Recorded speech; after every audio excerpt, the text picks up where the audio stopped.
Welcome back to the channel the study steps. So आज की जो वीडियो है वो बहुत ही इम्पॉर्टेंट है बिकॉज अभी तक हमने जो चैप्टर था सेल उसको भी हमने पार्ट्स में करा था, बट इस वीडियो में we are going to cover all the topics. Basically इस वीडियो के अंदर हम पूरा चैप्टर ख़त्म कर देंगे, शुरू से शुरुआत करेंगे और एंड तक इसको लेके जाएंगे। पूरा चैप्टर एक वीडियो के अंदर कवर होगा, so stay tune till the last so that आप पूरा अपना जो चैप्टर है वो कंप्लीट कर सको। Also if you want a revision before one night of your exam, so it's best to see once so that you can revise all the concepts, all the important points which are required to go for the exam. Okay, so let's get started. To sell the building block of life, अभी जो chapter है chapter number 2 class 9th का, ये हमने already इसकी पूरी series जो है हमने आधा आधा पौना पौना घंटा लगा के हर एक कॉन्सेप्ट को बहुत अच्छे से करा है। इस वीडियो के अंदर हम एग्ज़ाम पॉइंट ऑफ व्यू से जो चीज़ें बहुत ज़्यादा इम्पोर्टेंट हैं वो चीज़ें कवर करेंगे। एक तरीके से ये समझ लो कि वो जो पूरी सीरीज़ बनी थी अब उसको हम एक फाइनल उसका एपिसोड बना रहे हैं, सो दैट जो वो सीरीज़ नहीं देख पाए हैं वो ये वन शॉट देख के पूरा सीरीज़ का क्रक्स जो है वो निकाल सके। ठीक है, और इसके अंदर सब कुछ इंक्लूड होगा। Okay, so let's get started. So अब बात करते हैं cell the building block of life की। Cell the building block of life की अगर हम बात करें तो सेल को हम यहाँ पे चैप्टर के अगर नाम को समझे तो उसमें हम सेल को बोल रहे हैं कि वो बिल्डिंग ब्लॉक है। बचपन में तुमने ज़रूर वो वाली गेम खेली होगी जिसमें हम वो ब्लॉक्स नहीं होते, ब्लॉक्स की मदद से हम घर बनाते हैं या फिर कुछ और बनाते हैं, राइट। सो वो सब ने खेला होता है बचपन में, LKG UKG में, प्ले स्कूल में बहुत खेला होता है हमने। तो इसी तरीके से सेल को भी बिल्डिंग ब्लॉक से कंपेयर किया जा रहा है, right. So why cell is compared with building block, right. तो वो आज पूरा इसी वीडियो के अंदर हम सब कुछ समझ लेंगे सेल के बारे में।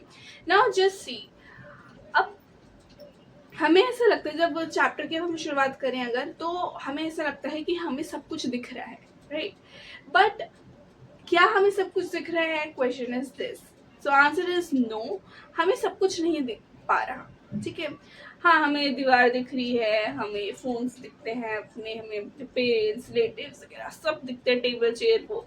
बट इन चीज़ों के अलावा भी अगर लिविंग ऑर्गेनिज्म पे भी जाएं, एनिमल्स दिख रहे हैं, प्लांट्स दिख रहे हैं, बट इनके अलावा भी कुछ बहुत छोटे ऑर्गेनिजम्स भी हैं जो हमें नहीं दिखते अपनी आंखों से। ठीक है, और फिर वो लिविंग ऑर्गेनिजम्स कैसे वर्क कर रहे हैं, कौन सी चीज़ से वर्क कर रहे हैं, उनको भी हम नहीं देख पाते with our naked eyes. Okay, so let's start. सबसे पहले समझो कि सेल को हमने बिल्डिंग ब्लॉक क्यों बोला है। देखो, सेल को हम फंक्शनल यूनिट भी बोलते हैं। That cell is the functional and structural unit of life. Functional and structural unit of life क्यों बोला है इसको कि ये एक फंक्शनल और स्ट्रक्चरल यूनिट है लाइफ का? रीज़न ये है कि देखो, तुम्हें एक बहुत बेसिक सी चीज़ पता है, बचपन से सुनते आ रहे हैं कि जो लिविंग ऑर्गेनिजम्स होते हैं वो किससे बने होते हैं? सेल से बने होते हैं, राइट। फिर सेल्स जो है वो आपस में मिलते हैं और क्या बनाते हैं? टिश्यूज बनाते हैं। टिश्यूज फिर आपस में मिलते हैं और क्या बनाते हैं? ऑर्गन्स, लाइक तुम्हारी किडनी हो गया, लंग हो गया। फिर ऑर्गन्स आपस में मिलते हैं और क्या बनाते हैं? Organ system. और फिर ये ऑर्गन सिस्टम अल्टीमेटली आपस में मिलते हैं और एक पूरा का पूरा ऑर्गेनिज्म क्रिएट करते हैं। तो हमें इस पार्ट के बारे में समझना है, सेल्स के बारे में, ठीक है। इसको बेसिकली हमें डीप में पढ़ना है। टिश्यूज के बारे में भी पढ़ोगे, वो हम नेक्स्ट वीडियो से स्टार्ट करेंगे टिश्यूज वाली चीज, ठीक है। तो सेल्स जो है, देखो बेसिक जो सबसे छोटी इकाई है, छोटी यूनिट है एक किसी भी लिविंग ऑर्गेनिज्म में, चाहे फिर एक चींटी हो या फिर एक ह्यूमन बीइंग हो प्रॉपर, वो किससे बना है? सेल से बना है, मूल में अगर जाएं तो क्या है, सेल है। फिर वो सेल जो है वो आपस में मिले, उसने टिश्यूज बना दिए, टिश्यूज आपस में बने ऑर्गन्स बना दिए, ऑर्गन्स आपस में मिले ऑर्गन सिस्टम बना दिए, फिर ऑर्गन सिस्टम ने क्या बनाया, ऑर्गेनिज्म बनाया। तो इस हिसाब से हम क्या बोलते हैं कि सेल जो है वो आपका स्ट्रक्चरल यूनिट ऑफ लाइफ है। ठीक है, उसने एक स्ट्रक्चर तैयार कर दिया यहाँ पे पूरा। ठीक है, तो स्ट्रक्चरल तो वेरीफाई होगा कि ये स्ट्रक्चरल हम इसको क्यों बोल रहे हैं। ठीक है, अब बात आती है फंक्शनल यूनिट क्यों बोल रहे हैं। फंक्शनल यूनिट क्यों बोल रहे हैं, क्योंकि अल्टीमेटली हमारे शरीर के अंदर, क्योंकि सारी जो मेन चीज जो बनी है वो सेल से बनी है। टिश्यूज काम कर रहे हैं तो टिश्यूज भी सेल से बने, ऑर्गन्स काम कर रहे हैं तो ऑर्गन्स जो है वो टिश्यूज से बने, टिश्यूज भी सेल से बने। तो अल्टीमेटली तो फिर यही आ रही है कि काम भी सारा कौन कर रहा है, बॉडी के अंदर सेल्स ही परफॉर्म कर रहे हैं। Different different functions cells perform करते हैं, राइट। किसी का काम पैकेजिंग है, किसी का काम ट्रांसपोर्टेशन में है, किसी का कोई जो है वो क्लियरिंग स्टाफ की तरह काम कर रहा है बॉडी के अंदर। तो इसलिए हम इसको फंक्शनल यूनिट भी बोलते हैं, क्योंकि सीधी सी बात है, स्ट्रक्चर तुम्हें समझ में आ गया इससे। ठीक है, अगर पूछा जाता है कि स्ट्रक्चर एंड फंक्शनल यूनिट क्यों है सेल की, तो तुम लोगों के cell is known as the functional and structured unit of life as, फिर तुम ये एक फ्लो चार्ट के थ्रू समझा दोगे, और फिर लास्ट में तुम ये लिख सकते हो डेट एट द एंड जो जितने भी फंक्शन है वो कौन परफॉर्म कर रहा है, सेल परफॉर्म कर रहा है। ओके, सो ये था आपका बेसिक।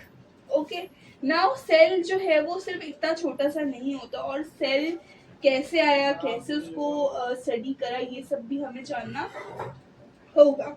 ठीक है, तो सबसे पहले हम देखते हैं कि कौन थे वो जिन्होंने सेल की डिस्कवरी करी, सेल डिस्कवर कैसे हुआ। तो सेल डिस्कवर करा था रॉबर्ट हुक ने। ठीक है, नाउ वी आर स्टडीइंग कि सेल डिस्कवर कैसे हुआ। तो रॉबर्ट हुक थे, एक तो ये रॉबर्ट नाम बहुत फेमस है वैसे, जो भी तो पुराने टाइम में बहुत लोग रॉबर्ट ही नाम रखते थे। रॉबर्ट हुक जो थे 1665 में वो एक बार ऐसे ही अपने गार्डन में घूम रहे थे। ठीक है, फिर उनके दिमाग में आया कि उन्होंने एक प्लांट सेल लिया और उसको माइक्रोस्कोप के अंदर क्या करा, ऑब्जर्व करा। माइक्रोस्कोप के अंदर जब उन्होंने ऑब्जर्व करा तो उन्होंने कुछ फिगर देखी। ठीक है, और उसको ही उन्होंने नाम क्या दिया, सेल नाम दिया। ठीक है, तो रॉबर्ट हुक ने 1665 में सेल डिस्कवर करा था। अच्छा, जिस सेल को उन्होंने माइक्रोस्कोप के अंदर देखा था, एक कॉक था बेसिकली वो। ठीक है, तो कॉक के सेल को उन्होंने ऑब्जर्व करा था। तो जिस सेल को उन्होंने ऑब्जर्व करा था अंडर द माइक्रोस्कोप, वो एक डेड सेल था। क्या था वो, एक डेड सेल। तो रॉबर्ट हुक ने डिस्कवर करा सेल। ठीक है, but the cell was dead cell था। बाद में एक और साइंटिस्ट आते हैं जिनका नाम है एंटोनी ल्यू वैन हुक। ये करते हैं लिविंग सेल को डिस्कवर, ये करते हैं लिविंग सेल को डिस्कवर। ठीक है, एंटोनी ल्यू वैन हुक। ठीक है, इतना समझ में आ गया कि डिस्कवर करा किसने, लिविंग सेल को इन्होंने डिस्कवर करा है एंटोनी ल्यू वैन हुक ने, और डेड सेल को रॉबर्ट हुक ने डिस्कवर करा 1665 में। अब क्वेश्चन आता है कि सेल की डिस्कवरी तो हो गई, लेकिन अभी पढ़ा कि सेल को उन्होंने एक माइक्रोस्कोप के अंदर ऑब्जर्व करा था। तो माइक्रोस्कोप होता क्या है, कि अभी जैसे कि मैंने तुम्हें बताया कि माइक्रोस्कोप जो है, सी इट्स वेरी नेचुरल, कि अभी मैंने तुम्हें बताया कि हम हर चीज नेकेड आई से नहीं ऑब्जर्व कर सकते या नेकेड आई से नहीं देख सकते। ठीक है, बहुत सारे ऐसे ऑर्गेन लाइक वायरस हो गया, बैक्टीरिया हो गए, इन्हें आप नहीं देख सकते नेकेड आई से, सिर्फ खाली आंखों से आप वो नहीं दिखेंगे। ठीक है, इसके लिए हमें क्या चाहिए होता है, इसके लिए हमें चाहिए होता है माइक्रोस्कोप।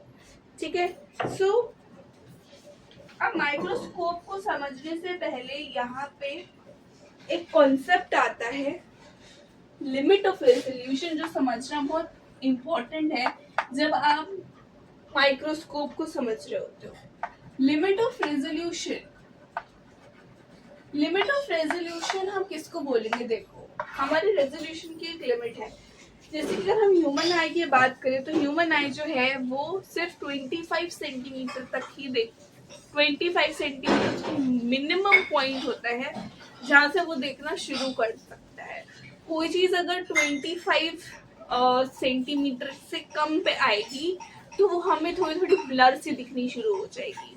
ठीक है, और पास लाओगे तो और ब्लर दिखेगी, और बहुत पास ले आओगे तो फिर एट द एंड आपको सिर्फ एक ब्लैक डॉट दिखेगा, जिससे बुक के साथ ट्राई करना। ठीक है, बुक तो दूर से देखोगे तो दिखेगा साफ, जैसे जैसे पास लेके आते हो वो ब्लर होने लगता है। तो यानी कि ये हो रहा है रेजोल्यूशन ब्लर हो रहा है हमारी। हम देख कहाँ तक सकते हैं, कहाँ से देखना हमें शुरू होता है, 25 सेंटीमीटर से हमें देखना शुरू होता है। ठीक है, और इसी तरीके से एंड में भी हमारी होती है, बहुत दूर का भी हम नहीं देख पाते। ठीक है, सो मिनिमम जो लिमिट है जहाँ से देखना एक ह्यूमन आई स्टार्ट करती है वो है आपका 25 सेंटीमीटर। ठीक है, तो ह्यूमन आई तो नहीं देख सकती, तो माइक्रोस्कोप जब हम दे लेते हैं तो माइक्रोस्कोप में हम कुछ चीज़ों का ध्यान रखते हैं कि उसकी जो लिमिट ऑफ रेजोल्यूशन है वो बहुत अच्छी होनी चाहिए। ठीक है, लिमिट ऑफ रेजोल्यूशन क्या होनी चाहिए, बहुत अच्छी होनी चाहिए, ये उसका पहला पॉइंट है। दूसरा, उसका कंट्रास्ट अच्छा होना चाहिए। ठीक है, कंट्रास्ट यानी कि जो उसमें कलर्स हैं वो सही से विजिबल हो।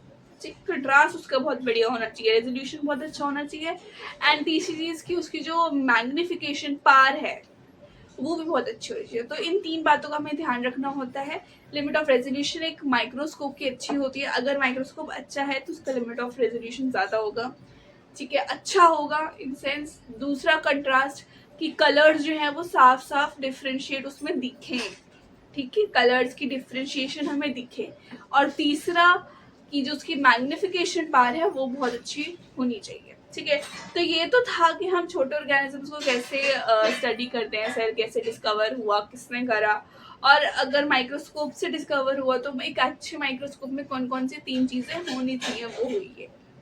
राइट, पहली कौन सी हुई, limit of resolution, second that contrast, and third is magnification power अच्छी होनी चाहिए। ठीक है, अगेन ये अभी सब कुछ बहुत बेसिक बेसिक से चल रहा है। ओके, सो नेक्स्ट हम बात करते हैं स्ट्रक्चर ऑफ सेल। ठीक है, नाउ अब पोर्शन अब इम्पोर्टेंट शुरू हो रहा है स्ट्रक्चर ऑफ सेल की।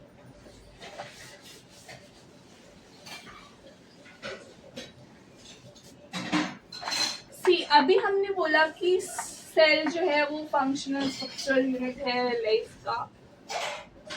तो अब हम देखते हैं कि सेल होता कैसा है। तो सपोज हम बाय डिफॉल्ट सेल को जब हम ड्रॉ करते हैं तो सर्कुलर ड्रॉ करते हैं। ठीक है, हर सेल सर्कुलर शेप में हो, it's not important, it can be rectangular also, right, it can be of any shape basically, but हम जब ड्रॉ करते हैं तो हम by default circular he draw करते हैं। अब एक ये होता है इसके अंदर, फिर कुछ ऐसे बना देते हैं। ठीक है, अब ये मैंने कुछ बनाया तो इसके अंदर जो ये आप देख रहे हो, this line, this outer membrane, outer boundary, इसको हम क्या बोलते हैं, सेल मेम्ब्रेन और प्लाज्मा मेम्ब्रेन। सेल मेम्ब्रेन और प्लाज्मा मेम्ब्रेन। ठीक है, फिर ये जो आप देख रहे हो अंदर, ये जो ब्लैक पोर्शन है अंदर का, ये इसको हम क्या बोलते हैं, साइटोप्लाज्म। फिर ये जो डॉट डॉट से हैं यहाँ पे, ये सारी क्या है, सेल ऑर्गेनली। सेल ऑर्गेनली के बारे में भी पढ़ेंगे, कवर करेंगे वो, सेल ऑर्गेनली। ठीक है, एंड फिर ये आपको एक अगेन एक सर्कुलर रीजन दिख रहा है, ये आपका होता है न्यूक्लियस, वेरी इंपॉर्टेंट पार्ट। ठीक है, अब ये होता है स्ट्रक्चर। ठीक है, सेल, ये होती है सेल मेम्ब्रेन, जिसको आप प्लाज्मा मेम्ब्रेन भी बोल सकते हो। ये जो डॉट डॉट से मैंने बना रखे हैं वो है आपकी सेल ऑर्गेनलीज। तो ये जो है ये आपका है सेल, सॉरी ये है आपका न्यूक्लियस। और फिर जो सेल ऑर्गेनलीज जिस लिक्विड में तैर रहे होते हैं उससे हम बोलते हैं साइटोप्लाज्म। ठीक है, दिस ब्लैक पोर्शन अभी बोर्ड पे है। ठीक है, तो ये तो हो गया स्ट्रक्चर ऑफ सेल। अब थोड़ा सा इनको इन डेप्थ पढ़ते हैं, सेल मेम्ब्रेन करेंगे, ठीक है। अच्छा, एक और चीज होती है जो कि है सेल वॉल। सेल वॉल सिर्फ और सिर्फ प्लांट सेल्स में होती है, एनिमल सेल्स में नहीं होती, ठीक है। अब प्लांट सेल, ये जैसे ये देखो, ये क्या है, ये है प्लाज्मा मेम्ब्रेन, ये है सेल मेम्ब्रेन, राइट। अब इसके बाहर एक और लेयर होगी, एक और लेयर होगी। ये जो मैं जिगजैग बना रही हूँ, ये प्लाज्मा मेम्ब्रेन के बाहर एक और लेयर बनी हुई है, और ये है सेल वॉल। ये डिफरेंशिएट दिखाने के लिए मुझे इसको ऐसे बनाना पड़ रहा है। ये क्या है, ये है सेल वॉल। सेल वॉल को हम जेक्टर सिक्योरिटी भी बोलते हैं, यानी कि एक्स्ट्रा सिक्योरिटी, जो कि सिर्फ और सिर्फ प्लांट सेल्स में होती है, right. Okay, so let's start. सबसे पहले हम एक काम करते हैं, सेल मेम्ब्रेन से स्टार्ट करते हैं, ठीक है। सेल मेम्ब्रेन से स्टार्ट करते हैं।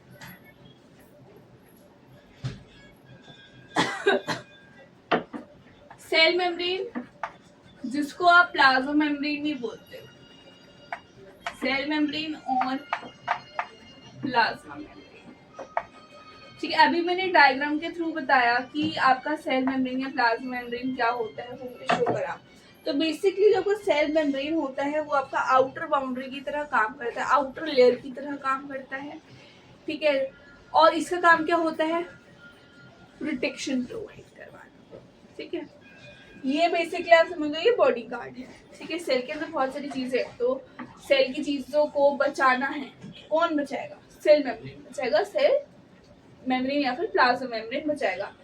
लाइक अगर हम बात करें, जैसे ये सेल है, ठीक है, तो सेल मेम्ब्रेन देखो, सेल मेम्ब्रेन क्या कर रहा है। अब ऐसा तो है नहीं कि एक चीज बताती हूँ, यूनिसेलुलर और मल्टीसेलुलर ऑर्गेनिज्म, ठीक है, ऑल तो पता होगा पर फिर बता देती हूँ। यूनिसेलुलर ऑर्गेनिजम्स कौन से होते हैं, यूनिसेलुलर ऑर्गेनिजम्स वो होते हैं जो सिर्फ एक लौते सेल से बने हुए, जैसे कि पैरामीशियम, अमीबा, ये सारे क्या हैं, यूनिसेलुलर ऑर्गेनिजम्स हैं। यूनि का मतलब ही होता है वन, ठीक है। मल्टी सेलुलर ऑर्गेनिज्म की बात करें तो ये वो सेल्स ये वो ऑर्गेनिजम्स होते हैं जो दो या दो से ज्यादा सेल से बने होते हैं, ठीक है। मल्टी का मतलब ही होता है मोर, बहुत सारे सेल से बने हुए हैं, ठीक है। जैसे कि ह्यूमन बींग्स हो गए, एनिमल्स हो गए, प्लांट्स हो गए, ये सारे क्या हैं, ये सारे क्या है, ये सारे आपके मल्टी सेलुलर ऑर्गेनिज्म है। अब अगर एक मल्टी सेलुलर ऑर्गेनिज्म की बात करें तो एक मल्टी सेलुलर ऑर्गेनिज्म में एक सेल तो होता नहीं, जैसे ह्यूमन बींग में एक सेल तो होता नहीं, बिलियंस मिलियंस में सेल्स होते हैं। तो अब कैसे पता चलेगा कि ये एक सेल है और वो दूसरा सेल है, ठीक है। तो वो किसकी वजह से पता चल पाता है हमें, सेल मेम्ब्रेन की वजह से पता चल पाता है। सेल मेम्ब्रेन जो है, देखो अब इस बाउंड्री की वजह से, देखो ये जो बाउंड्री बनी हुई है, इस बाउंड्री से पता चल गया कि ये एक सेल है, ये एक सेल, देखो कितना करीब है ये एक दूसरे के, लेकिन बाउंड्री की वजह से पता चल गया कि ये एक सेल है और ये दूसरा सेल है, ठीक है। तो पहले तो एक सेल को दूसरे सेल से क्या करता है, अलग करता है सेल मेम्ब्रेन, दूसरा उसको प्रोटेक्ट करता है, ठीक है। और तीसरी और मोस्ट इम्पोर्टेंट चीज, इसको हम सेमी परमिएबल मेम्ब्रेन भी बोलते हैं, it is also known as semi permeable membrane. Semi permeable membrane इसको हम क्यों बोलते हैं, क्योंकि मैंने बोला सेल मेम्ब्रेन क्या है, बॉडीगार्ड की तरह काम करेगा, ठीक है।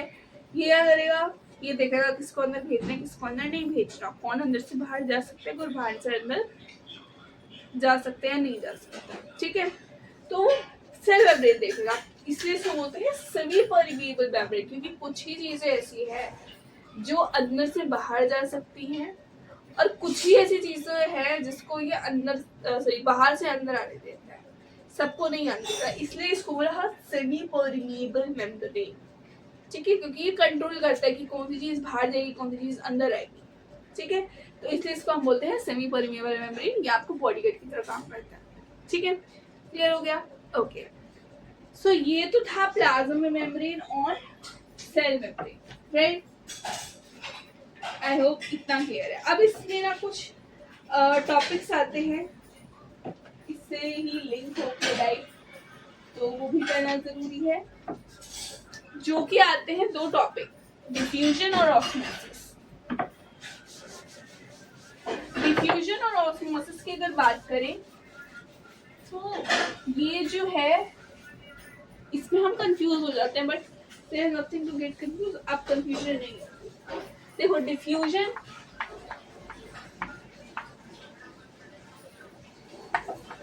और ऑस्मोसिस, हायर कंसेंट्रेशन और लोअर कंसेंट्रेशन का कॉन्सेप्ट पता है।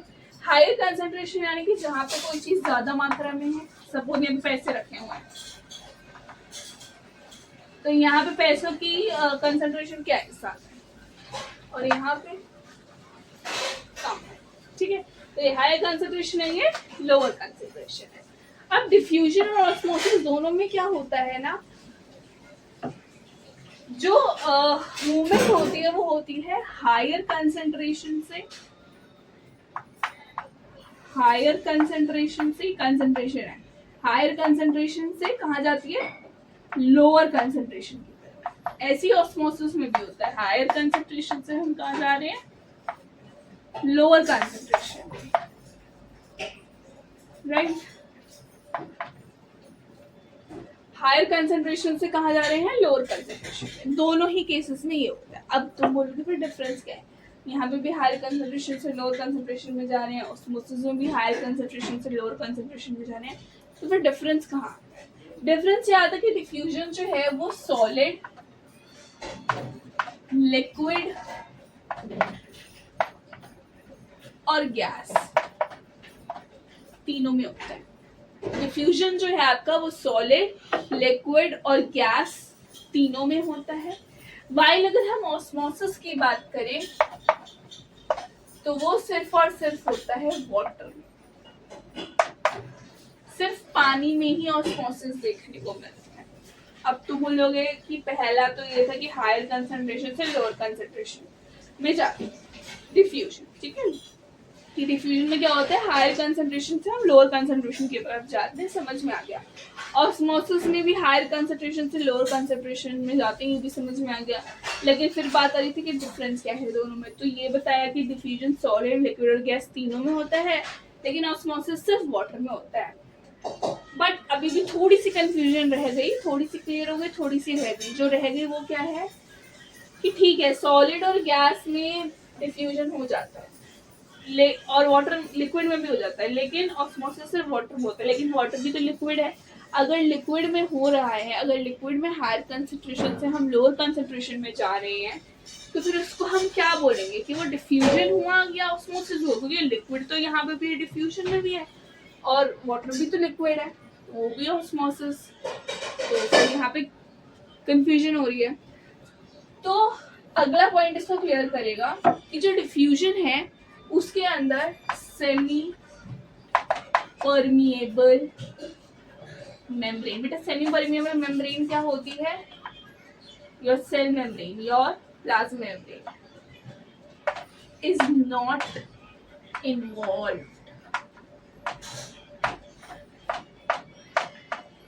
डिफ्यूजन के अंदर सेमी परमिएबल मेम्ब्रेन यानी कि सेल मेम्ब्रेन या फिर प्लाज्मा मेम्ब्रेन इन्वॉल्व नहीं होती। वाइल यहाँ पे अगर बात करें तो ऑस्मोसिस में सेमी परमिएबल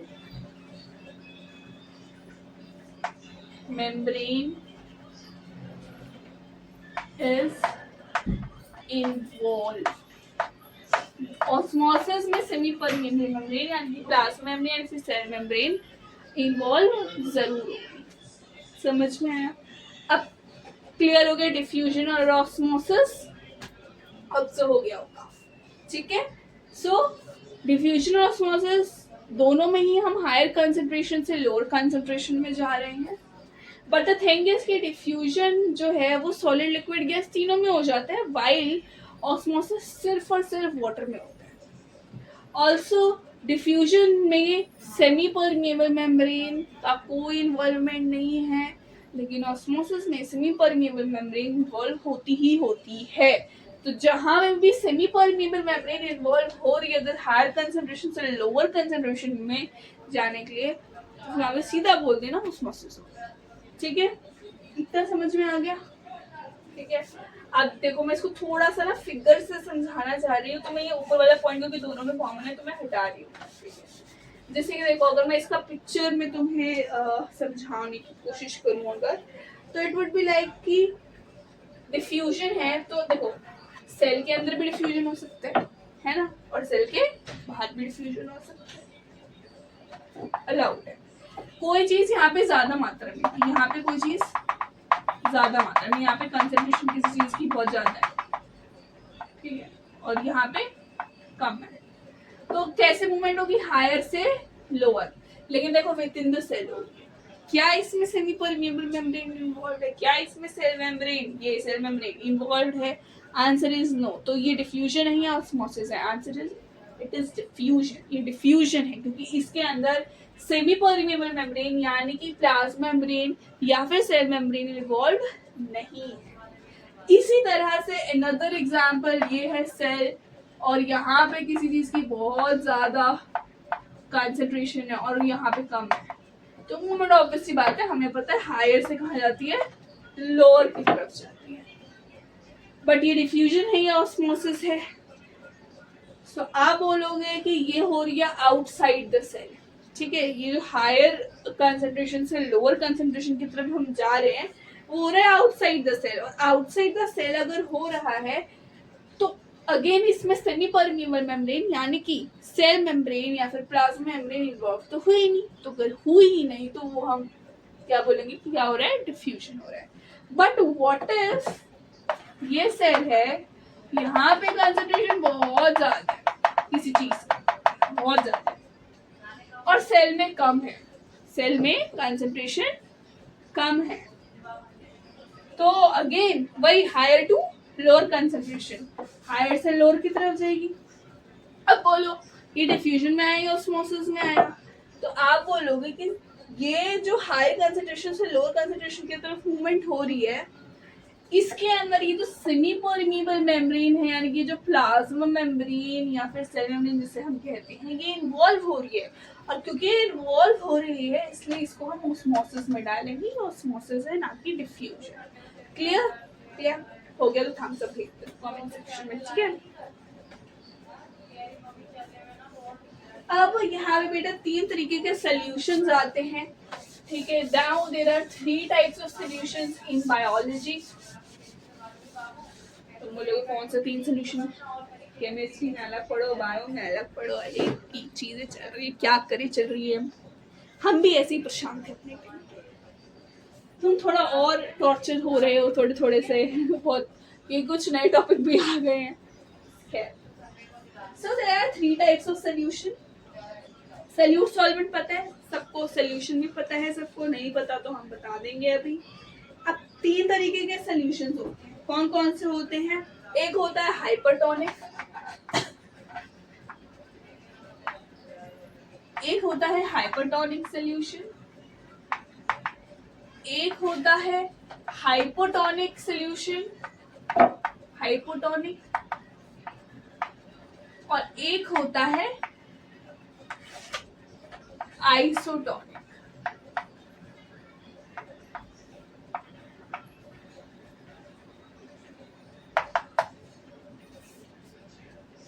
ये होते हैं 3 तरीके के सॉल्यूशन, ठीक है। तीनों एक साथ समझ लेंगे। अब बेटा देखो हाइपरटोनिक सॉल्यूशन में बेटा सॉल्यूट क्या होता है? सॉल्यूट हम उसको बोलते हैं जिसकी मात्रा क्या होगी, कम होगी। सॉल्वेंट हम उसको बोलते हैं जिसकी मात्रा क्या होती है, ज्यादा होती है। जब आप सॉल्यूट और सॉल्वेंट को एक साथ मिलाते हो तो क्या बन जाता है, सॉल्यूशन। सपोज तुमने 80 ml पानी लिया, उसके अंदर 20 ml तुमने नमक डाल दिया, NaCl डाल दिया, सोडियम क्लोराइड, तो यहाँ पे 20 जो है 20 ग्राम डाला, ठीक है। तो 20 जो है वो क्या कम है, ठीक है, तो वो आपका सल्यूट है। नमक यहाँ पे क्या है, सल्यूट है। 80 ml पानी ज्यादा अमाउंट में है तो वो आपका क्या है, सॉल्वेंट है।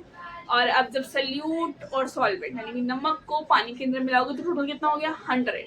तो ये जो 100 ग्राम आ रहे हैं ना, ये पूरा तुम्हारा क्या है, सॉल्यूशन। क्लियर हुआ? ठीक है। वैसे केमिस्ट्री में भी है, जब केमिस्ट्री का चैप्टर करेंगे हम मिक्सचर्स वाला, तब उसमें और डिटेल से बताऊंगी, और उसमें तो सॉल्यूशंस भी हमें सॉल्व करने पड़ेंगे, क्वेश्चन भी सॉल्व करने पड़ेंगे। ओके, सो हाइपरटोनिक में क्या होता है, सी हाइपरटोनिक के अंदर क्या होता है, देखो आइसोटोनिक में क्या होता है, सबसे इजी आइसोटोनिक है पहले ये समझो। यार यहाँ देखो तुम्हें एक एग्जाम्पल से समझाओ, सेल है, ठीक है, ये एक कंटेनर है, कंटेनर के अंदर सोल्यूशन है और उसमें क्या है, एक सेल। तो इसके अंदर क्या होता है, हाइपरटोनिक सोल्यूशन अगर होगा तो सेल के अंदर जो कंसंट्रेशन है वो क्या होगी, ज्यादा होगी, ठीक है, और बाहर क्या होगी, कम होगी, ठीक है। तो मूवमेंट फिर कैसे जाता है, हायर टू लोअर, तो बाहर निकलेगा, क्या निकलेगा, बाहर निकलेगा, ठीक है। अंदर जो सोल्यूशन है, सेल के अंदर सोल्यूशन की मात्रा ज्यादा है, बाहर सोल्यूशन की मात्रा कम है, तो मूवमेंट होता है हायर टू लोअर। तो यहाँ पे जब हायर टू लोअर मूवमेंट होगा तो अंदर से जो सोल्यूशन है वो बाहर आएगा, तो सेल क्या लगता है, सेल स्वेल होगा या सेल श्रिंक हो जाएगा, तो ऑब्वियस सी बात है यहाँ पे सेल श्रिंक होता है, ठीक है। और आउटर एनवायरनमेंट में यानी कि बाहर के एनवायरनमेंट में लोअर कंसंट्रेशन होता है, क्या होता है, लोअर कंसंट्रेशन होता है आउटसाइड एनवायरनमेंट, ठीक है, शॉर्ट में लिखिए, ठीक है। अब अगर यहाँ पे हम इसकी बात करें हाइपोटोनिक सोल्यूशन में, बेटा यहाँ पे केस उल्टा हो जाएगा, ठीक है। ये कंटेनर है, इसके अंदर सेल है, सेल के अंदर जो कंसंट्रेशन है वो क्या है, कम है, बाहर कंसंट्रेशन ज्यादा है, फिर मूवमेंट कैसे होती है, हायर टू लोअर, तो हायर टू लोअर जा रहा है, ठीक है, ऑब्वियस सी बात है। तो यानी कि बाहर से सोल्यूशन किसके अंदर जा रहा है, सेल के अंदर जा रहा है, तो यहाँ पे सेल स्वेल होगा या श्रिंक होगा, आप बोलोगे जी स्वेल होगा, ऑब्वियस सी बात है, पानी अंदर जा रहा है, उसके सोल्यूशन अंदर जा रहा है तो सूख जाएगा ना, फूल जाएगा, ठीक है, तो सेल स्वेल हो जाएगा यहाँ पे। तो यहाँ पे हमने क्या देखा कि लोअर कंसंट्रेशन कहाँ होता है, इनसाइड द सेल, सेल के अंदर कंसंट्रेशन कम होता है और हायर कंसंट्रेशन होता है आउटसाइड एनवायरनमेंट, बाहर की तरफ ज्यादा कंसंट्रेशन। आइसोटोनिक में क्या होता है, आइसोटोनिक में ये कंटेनर है, ये सेल है,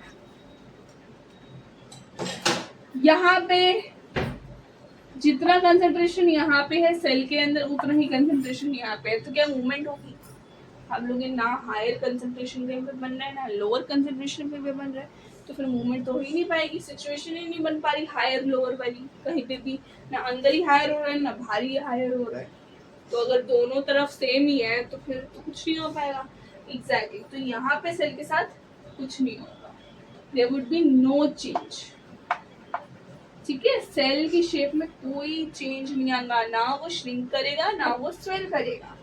तो यहाँ पे हमने क्या देखा कि कंसंट्रेशन जो है वो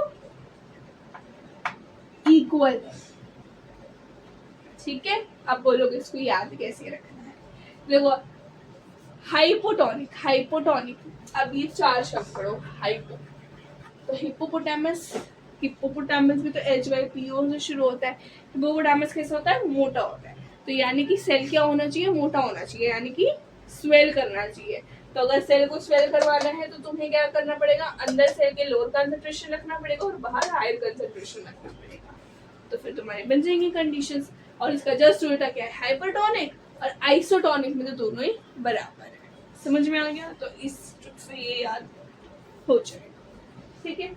तो ये एक था। अब आते हैं नेक्स्ट पे जो कि आपका है fluid mosaic model, new topic जो कि ऐड हुआ है, ठीक है, फ्लूइड मोज़ेक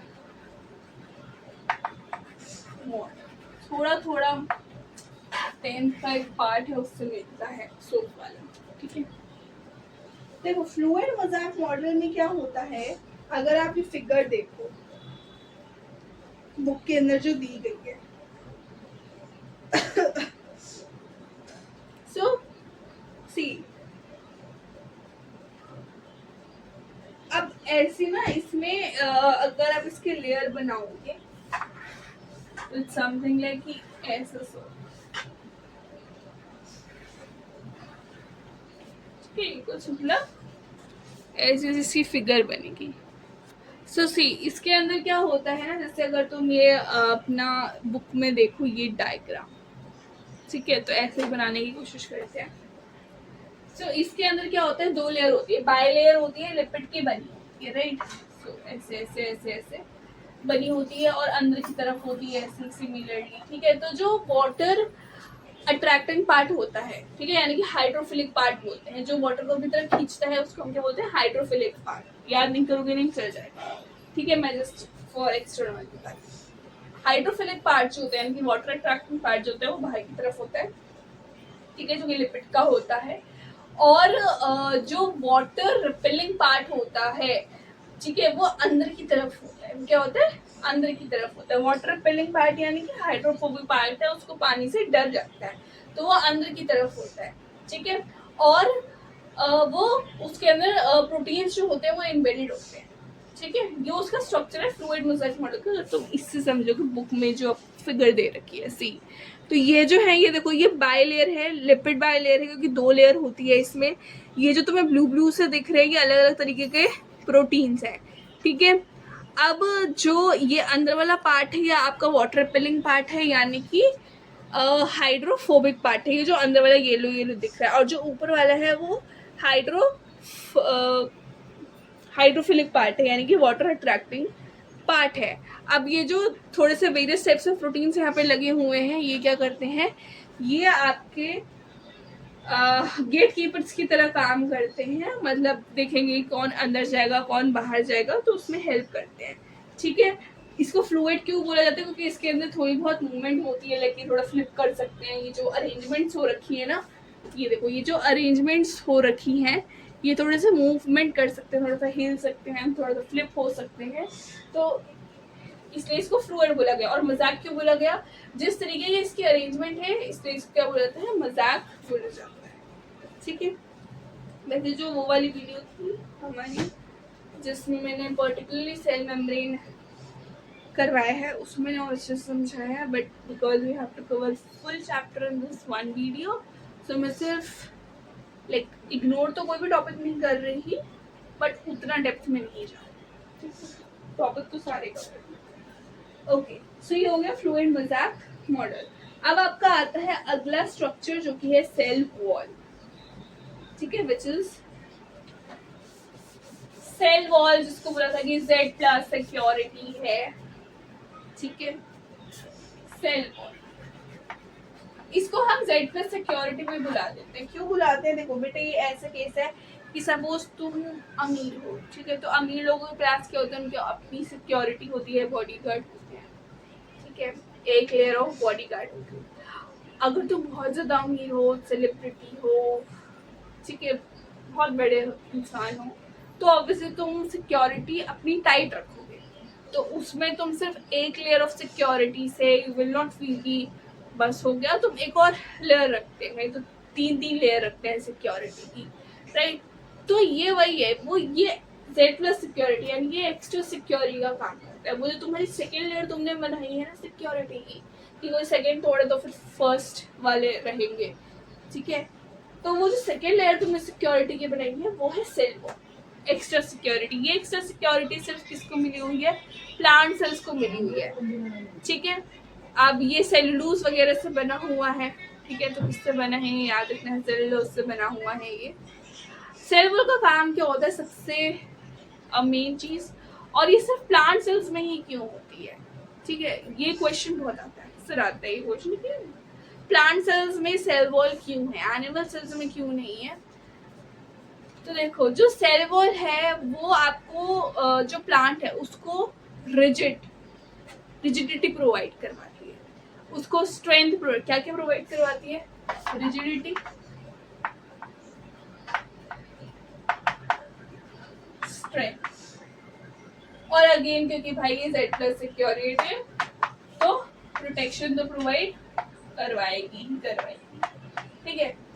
ये चीजें प्रोवाइड करवाती है सेल वॉल, रिजिडिटी उसे टफ बनाती है, और अनदर थिंग की स्ट्रेंथ देती है उसे कि वो खड़े रह पाए, झेल पाए हर चीज़, प्रोटेक्शन देती है।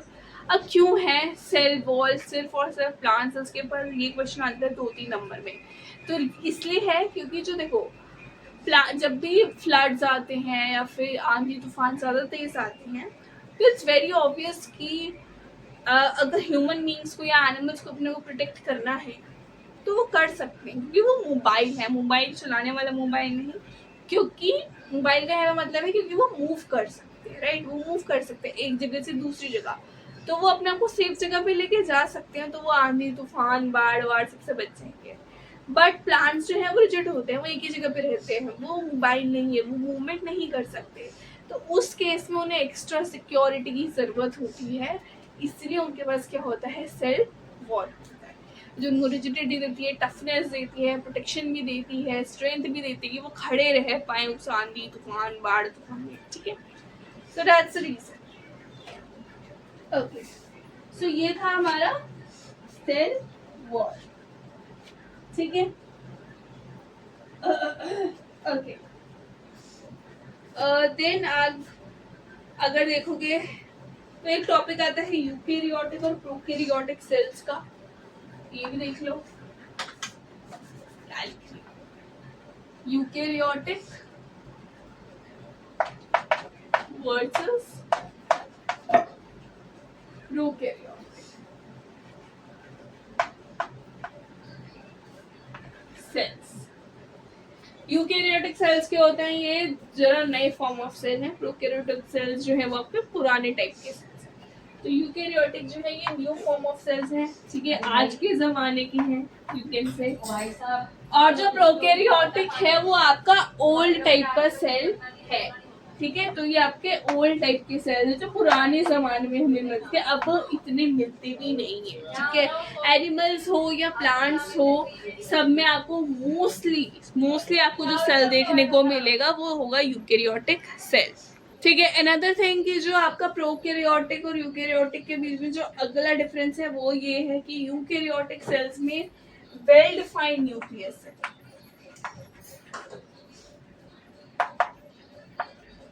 ये चीज इसमें नहीं है प्रोकैरियोटिक, ठीक है। क्योंकि जो यूकेरियोटिक सेल है उसमें न्यूक्लियस कैसे कि उसके पास खुद की अपनी मेम्ब्रेन है, राइबोसोम्स वगैरह हैं, तो वेल डिफाइंड न्यूक्लियस है यूकेरियोटिक सेल्स में। प्रोकैरियोटिक में नहीं है, उसमें चीजें ऐसी बिखरी पड़ी हुई हैं एक जगह पे बस, ठीक है, ऐसी पड़ी हुई है। तो well defined nucleus prokaryotic cell में नहीं है, इसलिए यहाँ पे हम इसको न्यूक्लियस नहीं बोलते, इसको हम आम भाषा में ये नॉर्मली हम इसको न्यूक्लियोइड से रेफर करते हैं। तो न्यूक्लियोइड समझ आते हैं कि न्यूक्लियोइड तो प्रोकैरियोटिक सेल में ही होगा, ठीक है। ऑल्सो यूकेरियोटिक सेल में मेम्ब्रेन बाउंड ऑर्गेनेल्स होती हैं, यानी कि ऐसी ऑर्गेनेल्स जिनके पास खुद की क्या है, मेम्ब्रेन है। जैसे सेल के पास अपना सेल मेम्ब्रेन है, वैसे ऐसी ऑर्गेनेल्स भी हैं यूकेरियोटिक सेल्स में जिसमें अपनी खुद की मेम्ब्रेन है, बट ऐसा कुछ प्रोकैरियोटिक में नहीं है, ठीक है। आप तो बोलोगे कौन सी ऑर्गेनेल्स है, पहली बात ऑर्गेनेल्स होती क्या है और कौन सी ऑर्गेनेल्स है जिसमें मेम्ब्रेन बाउंड होती है, तो अभी हम ऑर्गेनेल्स करेंगे तब बताऊंगी कि किसमें कौन सी ऐसी ऑर्गेनेल्स जिसके पास खुद की अपनी मेम्ब्रेन है, ठीक है। Okay, so this was the other one.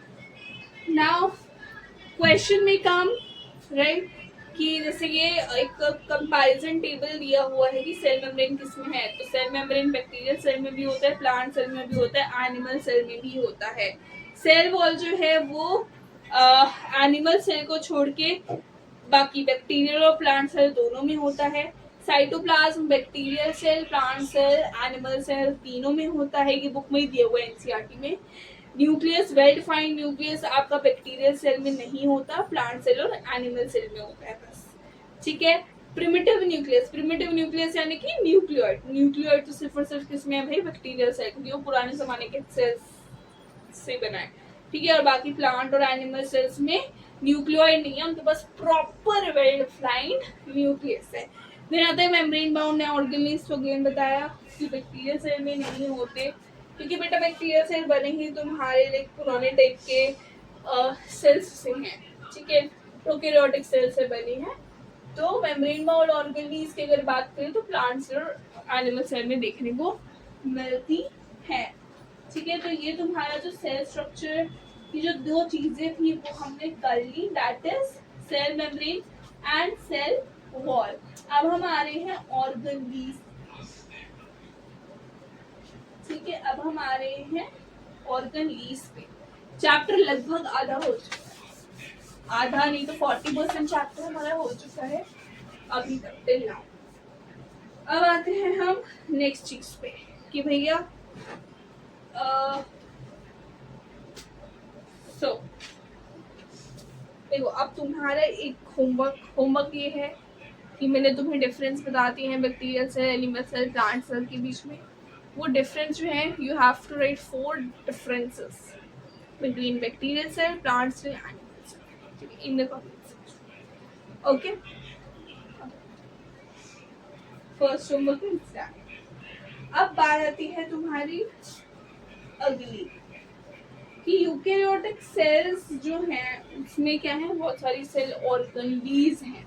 ठीक है, तो सेल ऑर्गनलीज क्या है बेटा, वो जो साइटोप्लाज्म मैंने तुम्हें dot dot dot dot dot dot करके दिखाया था वही सेल ऑर्गनलीज। ठीक है, अब क्यों है यूकेरियोटिक सेल में सेल ऑर्गनलीज, क्यों? तो बेटा यूकेरियोटिक सेल में सेल ऑर्गनलीज इसलिए है क्योंकि हर ऑर्गनली का अपना एक स्पेसिफिक काम है। जब आप एक वो स्पेसिफिक काम करते हो तो उससे क्या आती है, नॉर्मली भी अगर देखा जाए, अगर आपको एक काम है, आपको एक काम दे रखा है, आपको ये करना है, तो over the period of time आपको उसमें स्पेशलाइजेशन आ चाहिए, आपके काम में एफिशिएंसी आ जाएगी, आपके काम इफेक्टिव भी होगा, दोनों होगा, इफेक्टिव भी होगा, एफिशिएंट भी होगा। तो यही चीज है, काम और अच्छे से हो जाएगा, टाइम कम लगेगा, खर्चा कम होगा। ठीक है, और लेकिन काम बढ़िया निकल के आएगा। तो सिमिलरली जो आपकी यूकेरियोटिक सेल्स हैं उसमें भी सेल ऑर्गनलीज हैं, और सेल ऑर्गनलीज जो है वो कुछ पर्टिकुलर काम करती हैं जिसकी वजह से उनका काम भी जो है वो अच्छे से हो पाता है, क्योंकि सारी ऑर्गनलीज स्पेशलाइज हो चुकी हैं अब अपने कामों में। ठीक है, ओके, सो सबसे पहली जो ऑर्गनली हम करने वाले हैं, very important organelle, that is nucleus. बहुत इंपॉर्टेंट, इसके लिए आई रिमेम्बर अकेले मुझे 24-25 मिनट लग रहे थे बस न्यूक्लियस वाला पोर्शन जब मैंने ये पढ़ाया था। ठीक है, and it's very important, mark it's very important, nucleus is very important. Okay, so nucleus आपका क्या बोलते हैं, इसको हम हाउस ऑफ कोडेड इंस्ट्रक्शंस भी बोलते हैं, या फिर इसको आप ब्रेन ऑफ सेल भी बोल सकते हो। ठीक है, ब्रेन ऑफ सेल भी बोल देते हैं हम इसको, क्योंकि एक सेल के अंदर जितना भी काम है वो कौन कंट्रोल कर रहा है, न्यूक्लियस। ठीक है, कौन सा काम होगा सेल में, कौन सा नहीं होगा, वो कौन कंट्रोल कर रहा है, न्यूक्लियस कंट्रोल कर रहा है। इसलिए न्यूक्लियस को क्या बोलते हैं, ब्रेन ऑफ सेल। जैसे हमारी बॉडी में अगर देखा जाए तो हमारा जो ब्रेन है वो हमारी पूरी बॉडी सिस्टम को कंट्रोल करता है, राइट। तो सिमिलरली सेल को कौन कंट्रोल कर रहा है, न्यूक्लियस कंट्रोल कर रहा है, इसलिए हम इसको ये बोलते हैं ब्रेन ऑफ सेल। ठीक है, ब्रेन ऑफ द सेल। अब तुम बोलोगे कैसी होती है न्यूक्लियस, कैसा होता है, बताओ जरा थोड़ा सा। बेटा ये होता है double layered nuclear membrane. Double layered nuclear membrane, इसमें ना देखो, अभी मैंने तुम्हें बोला मेम्ब्रेन माउंट ऑर्गनलीज होती हैं, ठीक है, सेल के अंदर, यूकेरियोटिक सेल के अंदर। Here is the first example, जो न्यूक्लियस है आपका, देखो सेल के पास अपनी मेम्ब्रेन है, ठीक है, लेकिन जो सेल के अंदर जो न्यूक्लियस है उसके अंदर उसके पास 2 लेयर अपनी खुद की या अलग ही होता है। ठीक है, ये अपनी खुद लेयर लेके चलता है, ये अपनी मेम्ब्रेन अपनी बॉडीगार्ड को खुद लेके चलता है कि मुझे किसी और का नहीं चाहिए। ठीक है, तो इस ऑर्गन के पास अपनी खुद की अकेली मेम्ब्रेन है जो सिर्फ इसकी है। ठीक है, और कैसी है, डबल लेयर मेम्ब्रेन। ठीक है, तो this is the first thing, ये डबल लेयर मेम्ब्रेन होती है, जो कि ऑब्वियस सी बात है, अगेन मेम्ब्रेन है तो काम क्या है, प्रोटेक्ट करना। किसको प्रोटेक्ट कर रहा है, न्यूक्लियस। ठीक है, तो ये अपनी सिक्योरिटी लेकर चलता है, न्यूक्लियस वीआईपी मेंबर हमारा। ठीक है, बट बेटा इस देखो, हाँ, बट ये जो लाइक ये तुम्हारा सपोज सेल है, मैं थोड़ा बड़ा सेल था, सेल के अंदर न्यूक्लियस थी, उसकी मेम्ब्रेन, जैसे ये तुम्हारा न्यूक्लियस है मान लो कि, ठीक है। तो ना इसका तुमने अगर बुक वगैरह में डायग्राम देख रखा है तो कुछ ऐसा ऐसा सा है। Have you seen it? ऐसा ऐसा ऐसा सा है। तो ये जो बीच में गैप छूट रही है ये क्या है? What are these gaps? ये है न्यूक्लियर पोर्स। इसको हम क्या बोलते हैं? न्यूक्लियर। अब तुम बोलोगे न्यूक्लियर पोर्स क्यों है, ये गैप क्यों है, न्यूक्लियर पोर्स क्यों है? न्यूक्लियर पोर्स क्या है? ये पोर्स होना सही है क्योंकि ये जो पोर्स होते हैं ये अगेन मूवमेंट में अलाउ करते हैं, ठीक है, कि कौन सी चीज, वही चीज बेटा, कि कौन सी चीज न्यूक्लियस से बाहर जाएगी, साइटोप्लाज्म में जाएगी, और कौन सी चीज को साइटोप्लाज्म से अंदर आने देना है। सपोज तुम दो दोस्त हो, ठीक है, एक है चिंटू, ठीक है, एक है मिंटू। ये चिंटू है और ये मिंटू है, ठीक है, तुम चिंटू, ठीक है। अब ये सेल है पूरा, ठीक है, ये अपनी सिक्योरिटी लेके चलता है, सेल मेम्ब्रेन लेके चलता है, और ये चिंटू तुम, ठीक है, तुमने भी पढ़ाई लिखाई कर ली, बड़े इंसान बन गए, तो तुम्हारे पर बैठा, तुमने भी अपनी अलग सिक्योरिटी रखी है, ठीक है। अब तुम मुझे एक बात बताओ, जब मिंटू आएगा तुम्हारे घर पे तुमसे मिलने, ठीक है, उसको तुम्हें पैसे देने हैं, मतलब तुम्हें उसको पैसे देने, तुमने उससे पहले फ्यूचर में कभी बोरो, पास्ट में कभी बोरो करा, ठीक है, तो सबसे पहले कौन सामना करेगा? सिक्योरिटी तो बाहर होती है, तो सबसे पहले जो तुम्हारी सिक्योरिटी है, बॉडीगार्ड है, वो देखेंगे, वो मिलेंगे उससे, और फिर वो तुम्हें आके बताएंगे ये मिलना है आपका दोस्त आपसे, फिर तुम क्या बोलोगे? पैसे मांगने आया होगा, भेज दो वापस, ठीक है। तो यानी कि यहाँ पे क्या हुआ है, ये है सेल, अब इस केस में ये है सेल, और अपने आप को मान लो न्यूक्लियस, और ये तुम्हारी बॉडीगार्ड से ये है न्यूक्लियर मेम्ब्रेन, ठीक है। अब इस ये क्या कर रहा है? न्यूक्लियर मेम्ब्रेन, यानी कि तुम्हारी बॉडीगार्ड ने तुमसे पूछा, तुमने मना कर दिया कि नहीं आने देना, तो क्या वो आने देंगे? बॉडीगार्ड्स नहीं आने देंगे, ठीक है, ये काम है, न्यूक्लियर मेम्ब्रेन नहीं आने देगा साइटोप्लाज्म से अंदर न्यूक्लियस की किसी भी चीज को जो उसे लगता है कि नहीं आनी चाहिए। अब वहीं अगर तुम्हारे लिए सपोज हीरो का बक्सा लेके आ जाए, तो तुम इसे आने दोगे जब ये पूछेगा, राइट? ये तुम इसे आने दोगे कि हाँ आने दो, ठीक है। तो यहाँ पे अब तुम्हारे ही बॉडीगार्ड्स जिन्होंने पहले मना करा था, अब वो क्या कर रहे हैं? हाँ, आने दे रहे हैं अंदर। तो यहाँ पे बॉडीगार्ड्स क्या कर रहे हैं? बेसिकली प्रोटेक्ट करने के पर्पज से ही ना उसको मना कर रहे हैं, ठीक है, और उसको हाँ कह रहे हैं। तो बेसिकली न्यूक्लियर मेम्ब्रेन का भी यही काम है, इसके पास अपनी मेम्ब्रेन है, तो ये जो न्यूक्लियर मेम्ब्रेन है ये सिर्फ न्यूक्लियस के प्रोटेक्शन का देखती है, खास ख्याल रखती है, तो ख्याल रखती है कि कोई भी ऐसी चीज साइटोप्लाज्म से अंदर ना जाए न्यूक्लियस के जो उसको नुकसान पहुंचा सकती है, या ऐसी कोई भी चीज बाहर ना चली जाए जो उसके लिए, न्यूक्लियस के लिए इम्पोर्टेंट है, ठीक है। So that is nuclear pores, और क्यों होने चाहिए न्यूक्लियर पोर्स, ठीक है। अब now there is another thing that the thing is nucleolus, right? Nucleolus,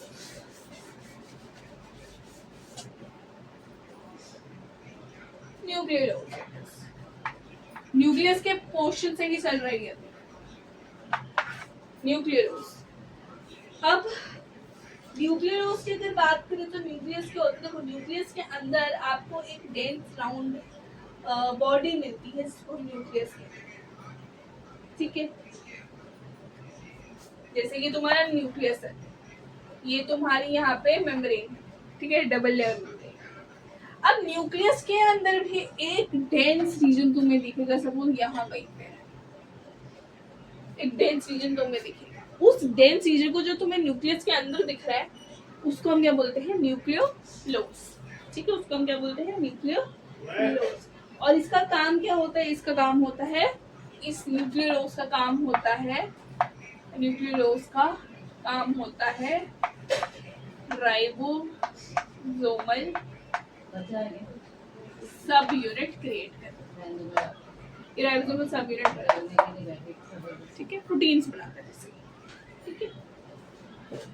अब अगर आते हैं, और ये बहुत इम्पोर्टेंट है अगेन, अभी तक तो हमने इसके स्ट्रक्चर वगैरह के बारे में पढ़ा, अब आ जाते हैं हम थोड़े से काम धाम पे। 3 चीजें होती हैं, 3-4 चीजें हैं कुछ।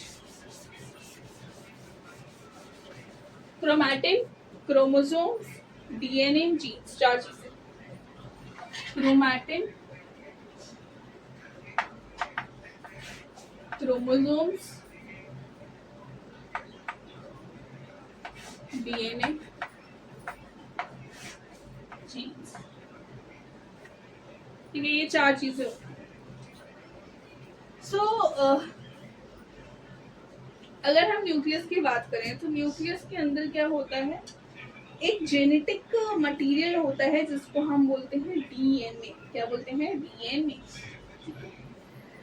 डीएनए बेसिकली आपका जेनेटिक, जो भी आपके जीन्स हैं, लाइक आपके बाल कैसे होंगे, आपके हेयर्स के का टेक्सचर कैसा होगा, आपकी स्किन कैसी होगी, आपकी हाइट कितनी होगी, तो ये सब जो कैरेक्टर, आपकी आंखें कैसी होंगी, ये सारी जो कैरेक्टरिस्टिक्स हैं ये आपके किसमें होते हैं? डीएनए में।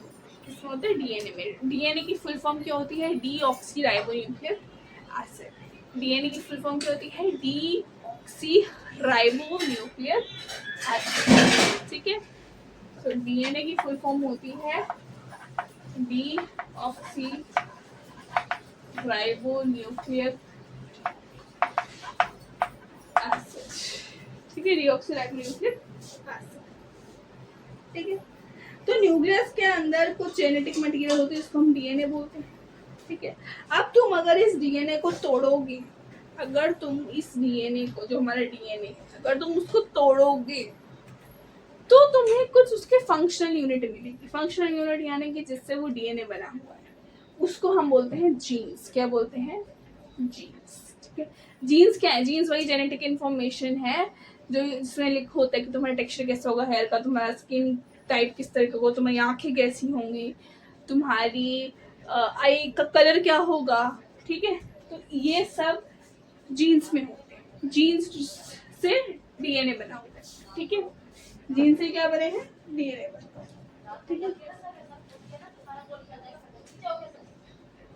बट जब सेल डिवीजन होता है, क्या होता है? जब सेल डिवीजन होता है तो सेल डिवीजन के टाइम पे, अभी तो मैं डीएनए जीन्स की कहानी समझ में आ गई। जीन्स से क्या बने हैं? डीएनए बने हैं। और जीन्स क्या होते हैं? जीन्स जो है वो आपके बेसिकली उसके अंदर सारी जेनेटिक कैरेक्टरिस्टिक्स होती है। लेकिन जब सेल डिवीजन होता है तब क्या बनते हैं? क्रोमोसोम्स बनते हैं। वरना वरना वरना वरना डीएनए के अंदर क्रोमोसोम्स नहीं होते। क्या होते हैं? क्रोमैटिन होते हैं। क्या होते हैं? क्रोमैटिन। तुम्हारा न्यूक्लियस है, ठीक है, उसके अंदर जीन्स है। जीन से क्या बने हुए हैं? जेनेटिक इंफॉर्मेशन स्टोर्ड है। ठीक है, अब वो तुम्हारे डीएनए में है, उससे क्या बना? डीएनए बना हुआ है। ठीक है, लेकिन डीएनए में क्या प्रेजेंट है? डीएनए देखो, क्रोमैटिन और क्रोमोसोम में बहुत कंफ्यूजन होते हैं। क्रोमैटिन होते हैं ऐसे थ्रेड लाइक स्ट्रक्चर्स। क्या होते हैं? ऐसे थ्रेड लाइक स्ट्रक्चर। इसके अंदर पूरी क्या बनी हुई है बेटा? इंफॉर्मेशन स्टोर्ड है। ठीक है, ये ऐसे ही पड़ा रहता है ऑल ओवर द टाइम, हर पूरी जिंदगी ऐसे ही पड़ा रहता है डीएनए के अंदर। इस तरीके से क्रोमैटिन पड़े रहते हैं। ठीक है, अब इसको जब तुम तोड़ोगे तो तुम्हें जीन्स मिलेंगे। ठीक है, अब क्रोमोसोम से बनते कब है? तो क्रोमोसोम्स तभी बनते हैं जब सेल डिवीजन होता है। जब सेल डिवीजन होता है उस टाइम पे ये जो थ्रेड्स लाइक स्ट्रक्चर ऐसे पड़े हुए थे, ये शेप लेते हैं ऐसे rod like structure. You must have seen in like videos वगैरह में। ठीक है, तो ये क्या है? ये क्रोमोसोम है। ये क्या है? क्रोमैटिन है, थ्रेड लाइक स्ट्रक्चर पड़ा हुआ है। ये क्या है? ये क्रोमोसोम्स है जो ये स्ट्रक्चर बना रहे हैं। ठीक है, अब तुम बोलोगे कि इसके अंदर मुझे जीन्स भी दिखा सकते हो। हाँ, ये जो ऐसे तुम देखो ना लाइन बनी होती है, ये जीन्स है। क्या है? ये जीन्स है। इसलिए वैसे तोड़ोगे, अगर क्रोमोसोम्स को तोड़ोगे, क्रोमैटिन को तोड़ोगे तो तुम्हें जीन्स मिलेंगे। ठीक है, तो ये क्या है? ये जीन्स है। ये जीन्स है। ठीक है, तो क्रोमैटिन ऐसे ही पड़ा रहता है, उसके अंदर जेनेटिक इन्फॉर्मेशन जीन्स प्रेजेंट होते हैं। लेकिन सेल डिवीजन के टाइम पे ये किसका शेप लेते हैं? क्रोमोसोम का। ऐसे रोड लाइक स्ट्रक्चर को हम क्रोमोसोम बोलते हैं, और वो आपको फिर डीएनए ठीक है। और डीएनए किसमें प्रेजेंट होता है? डीएनए आपका डीऑक्सीराइबोन्यूक्लिक एसिड किसमें प्रेजेंट होता है? ये प्रेजेंट होता है आपके न्यूक्लियस में। क्लियर हो गया? आई होप अब क्लियर हो गया है कि क्रोमैटिन और क्रोमोसोम में क्या अंतर है, जीन्स क्या है। ये क्रोमैटिन है बेटा, थ्रेड लाइक पड़ा हुआ है, ये ऐसे ही, ये जब इसका शेप ले लेते हैं तो इस शेप को हम बोलते हैं कि क्रोमोसोम, जो कि सिर्फ सेल डिवीजन के टाइम पे होता है। और इसके अंदर ये जो तुम्हें लकीरें दिख रही हैं सुंदर सुंदर सी, ये इतनी सुंदर नहीं है बट ठीक है, इसे हम बोलते हैं जीन्स। ठीक है, ओके। सो ओके, सो क्रोमैटिन यानी कि लूज डीएनए, क्रोमोसोम यानी कि कंडेंस डीएनए, ठीक है, जो कि सेल डिवीजन के टाइम पे होता है। अब एक मैंने तुम्हें वैसे वही बताया था, एक इंटरेस्टिंग फैक्ट, कि जो आरबीसीज होते हैं, मैच्योर आरबीसीज जो होते हैं, उसमें न्यूक्लियस नहीं होता। क्यों नहीं होता न्यूक्लियस? न्यूक्लियस नहीं होता तो बेटा उनके पास रीजन खाली पड़ता है। आरबीसी जो है वो क्या कैरी करता है बताओ? हीमोग्लोबिन कैरी करता है। तो हीमोग्लोबिन वो ज्यादा कैरी कर सके इसलिए उसमें क्या नहीं होता? न्यूक्लियस। ठीक है, सेल डिवाइड भी नहीं हो पाते, मर जाते हैं 21 दिन के बाद। उनकी लाइफ स्पैन 21 दिन होती है, तो मैं ये भी बता दूँ। इसका साइड इफेक्ट जो है वो ये है, ठीक है, इनकी लाइफ से 21 दिन बोल रही हूँ, सॉरी उल्टा कर दिया मैंने, 120 दिन होती है। ठीक है, 120 दिन मेच्योर आरबीसीज की क्या होती है? लाइफ स्पैन होती है 3 4 12 40। सो ओके, तो 120 डेज जो है लाइफ स्पैन होती है मेच्योर आरबीसीज की। मेच्योर आरबीसीज जो है उसके अंदर न्यूक्लियस नहीं होता। क्यों नहीं होता? इससे एक फायदा होता है कि आरबीसी का मेन काम होता है हीमोग्लोबिन बॉडी में कैरी करना, तो वो रीजन उसको खाली मिल जाता है, तो ज्यादा मात्रा में हीमोग्लोबिन बॉडी में कैरी हो पाती है। ठीक है, ये एक रीजन है, एक इंटरेस्टिंग फैक्ट था, बस मैंने बता दिया, और तुम्हारी बुक में दे रखा था तो बताना फर्ज था मेरा। अब नेक्स्ट टॉपिक आता है राइबोसोम, अगली ऑर्गन। बेटा ये अभी हमने एक ऑर्गन ली करी, न्यूक्लियस। ठीक है, अब हम आ रहे हैं अगली ऑर्गन पे जो कि है राइबोसोम।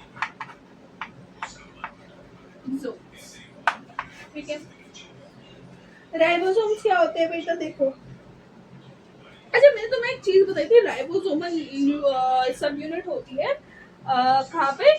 तुम्हारे उसमें न्यूक्लियोलस में। ठीक है, तो ये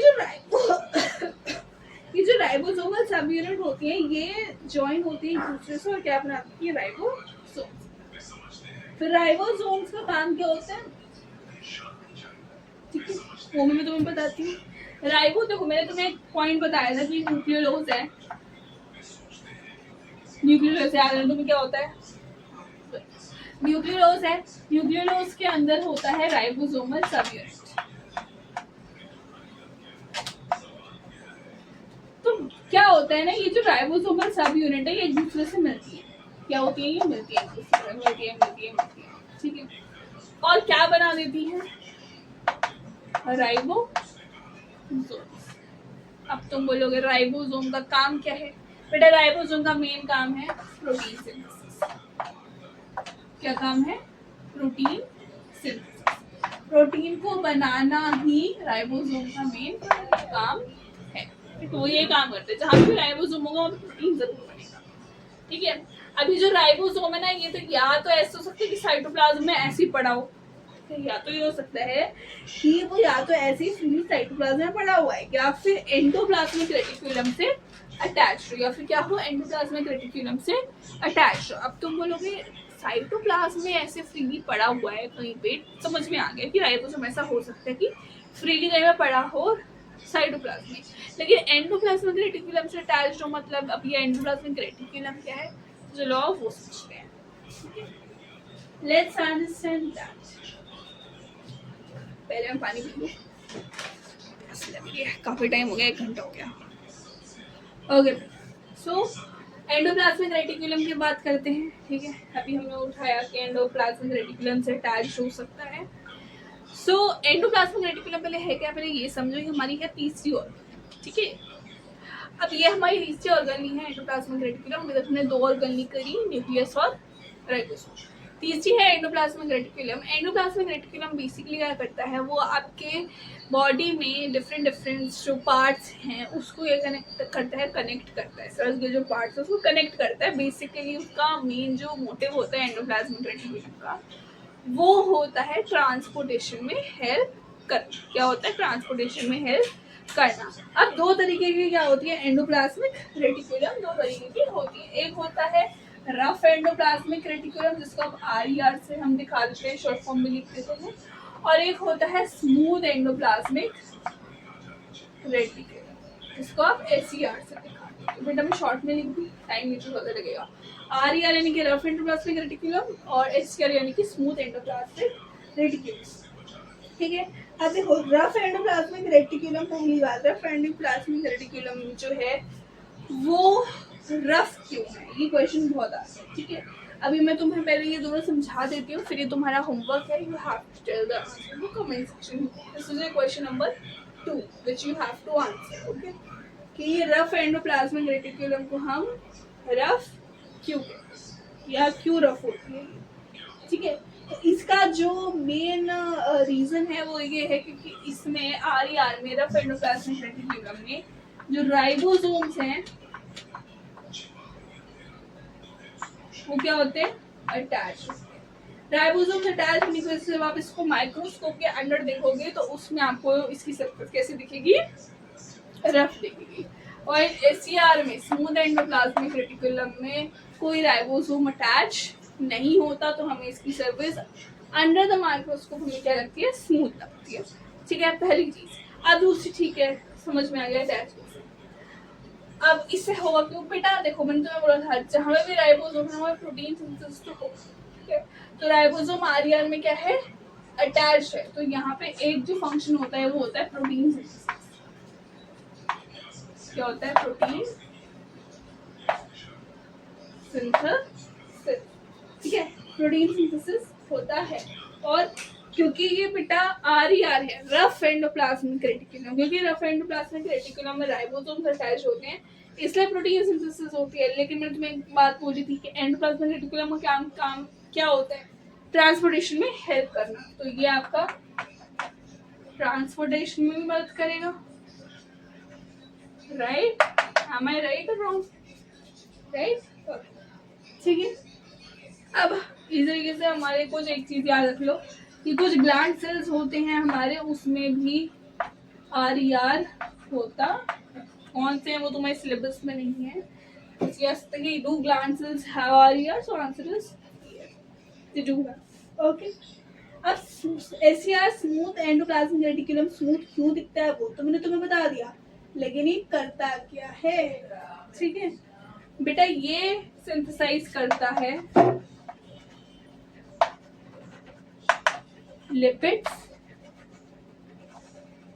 ठीक है, और कुछ हार्मोन्स भी क्रिएट। क्या करता है? कुछ हार्मोन, सर्टेन हार्मोन्स, कुछ हार्मोन्स बनाने में भी स्मूथ एंडोप्लाज्मिक रेटिकुलम का मदद रहता है। ठीक है, अब तुम मुझे ये बताओगे, दूसरा क्वेश्चन तुम्हारा ये है कि रफ एंडोप्लाज्मिक रेटिकुलम रफ क्यों है?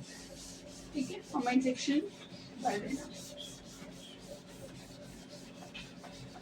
अब आते हैं हम अपनी अगली ऑर्गेली, चौथी ऑर्गेली पे, जो कि है गोल्जी एपेटस। क्या है गोल्जी एपेटस?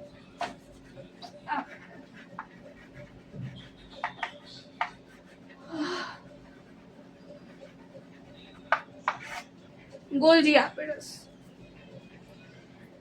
ओके, देखो गोल्जी एपेटस को तुम पोस्ट ऑफिस की तरह समझ सकते हो। ठीक है, पोस्ट ऑफिस की तरह तुम गोल्जी एपेटस को समझ सकते हो। क्यों? क्योंकि बेटा इसके जो काम है ना वो पोस्ट ऑफिस से कम नहीं है। क्या काम है इसके? क्या फंक्शन है? मॉडिफिकेशन करना बेटा, मॉडिफिकेशन करना, पैकेजिंग करना। ये गोल्जी एपेटस से भी क्वेश्चन बहुत आता है, इंपॉर्टेंट है, स्टार मार्क। पैकेजिंग,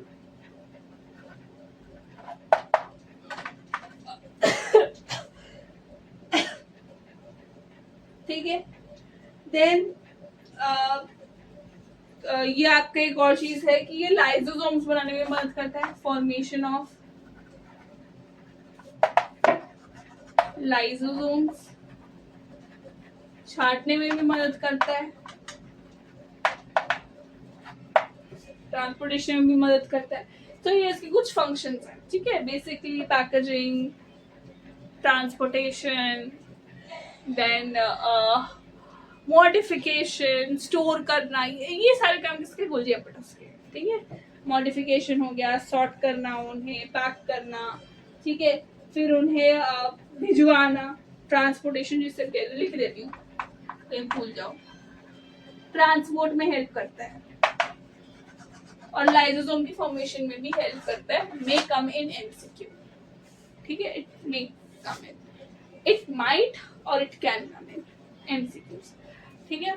तो गोल्जी एपेरेटस के कुछ फंक्शंस हैं, मॉडिफिकेशन में मदद करता है, पैकेजिंग में मदद करता है, ट्रांसपोर्टेशन में मदद करता है, देन उसके बाद ये आपका सॉर्ट आउट करने में भी मदद करता है, एंड अल्टीमेटली लाइसोसोम्स की फॉर्मेशन में भी इसका बहुत बड़ा हाथ होता है, ठीक है। अब एक तुम्हें बस इंटरेस्टिंग सी फैक्ट बता देती हूँ कि 1898 में, मतलब ये एक फैक्ट है जो तुम्हें पता होना चाहिए, 1898 में के लिए वो थे एक साइंटिस्ट थे जिनका नाम था कैमिलो गोल्जी, कैमिलो गोल्जी। तो इन्होंने ये डिस्कवर करा, ठीक है। हैंडराइटिंग थोड़ी गंदी आ रही है, ओके। सो 1898 में एक इटालियन साइंटिस्ट थे कैमिलो गोल्जी, जो नर्व सेल स्टडी करते वक्त उन्हें ये इसके बारे में पता चला, गोल्जी एपेटस के बारे में, और उनके ऑनर पे ही गोल्जी एपेटस का नाम गोल्जी एपेटस रखा गया, ठीक है। तो कैमिलो गोल्जी थे, 1898 में उन्होंने डिस्कवरी करी, ठीक है। ये हो गया गोल्जी आपका, ओके। तो ये हमारा था चौथा ऑर्गन, ठीक है। अब पांचवी ऑर्गन,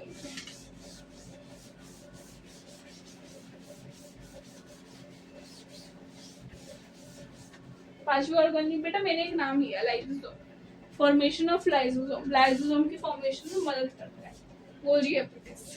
तो यहाँ से तुम्हारे मन में ना ऐसे उथल पुथल मचनी चाहिए, लाइसोसोम क्या है, ठीक है, लाइसोसोम क्या होता है। तो लाइसोसोम अगेन आपकी एक और ऑर्गन है आपके स्क्रीन पर ठीक है। तो यहाँ पे पांचवी ऑर्गन हम कर रहे हैं लाइसोसोम। लाइसोसोम बेटा आपका, लाइसोसोम जो है क्लीनअप सिस्टम से आप इसको कंपेयर कर सकते हो, और लाइसोसोम जो है हम इसको क्लीनअप सिस्टम क्यों बोलते हैं, या सुसाइटल बैग्स भी बोलते हैं इसको, जो मोस्टली टर्म यूज होती है वो है सुसाइटल बैग। क्यों बोलते हैं बेटा, इसका सिंपल रीजन ये है क्योंकि लाइसोसोम में कुछ एंजाइम्स होते हैं, डाइजेस्टिव एंजाइम्स होते हैं। तो जब भी लाइसोसोम को ऐसा लगता है कि कोई ऐसी चीज सेल के अंदर आ गई है जो खतरनाक है, तो वो क्या करता है, उससे खत्म करता है। इनफैक्ट इवन जब लाइसोसोम को ये लगता है कि ये जो सेल है ये खराब हो चुका है और इस सेल की वजह से दूसरे भी सेल्स खराब हो सकते हैं, ऑब्वियसली इट हैपेंस ना कि भाई एक आम अगर सड़ा हुआ है तो चांसेस होते हैं कि बाकी भी सड़ जाएंगे, ठीक है। तो अगर लाइसोसोम को ऐसा लगता है कि सेल डैमेज हो चुका है, ठीक है, तो वो खुद को, अपने पूरे सेल को भी डाइजेस्ट कर देता है, खत्म कर देता है। इसीलिए हम इसको क्या बोलते हैं, सुसाइटल बैग ऑफ सेल, ठीक है। समझ में आ गया, okay okay. So next comes again एक इंटरेस्टिंग फैक्ट बता देती हूँ, लाइसोसोम से रिलेटेड ही है। सो लाइसोसोम से रिलेटेड ही एक बहुत प्यारा सा फैक्ट है बेटा, आपको एग सेल और स्पर्म सेल तो पता ही होंगे, ठीक है, पता है ना, पता है, ह्यूमन स्पर्म सेल और एग सेल। तो बेटा ह्यूमन स्पर्म सेल और एग सेल अगर हम इसकी बात करें तो जो स्पर्म सेल होता है during time of reproduction what happens, जो स्पर्म सेल होता है जो कि मेल से मिलता है वो एग को रीच करता है जो कि आपका फीमेल्स में होता है, राइट। और उसके आसपास एक आउटर कवरिंग होती है, ठीक है, एक लेयर होती है। तो स्पर्म सेल्स जो है उसमें लाइसोसोम्स होते हैं, वो उसको क्या करते हैं, ब्रेक डाउन करते हैं, उस लेयर को बेसिकली हटाते हैं, जिसकी वजह से रिप्रोडक्शन हो पाता है, फर्टिलाइजेशन हो पाता है.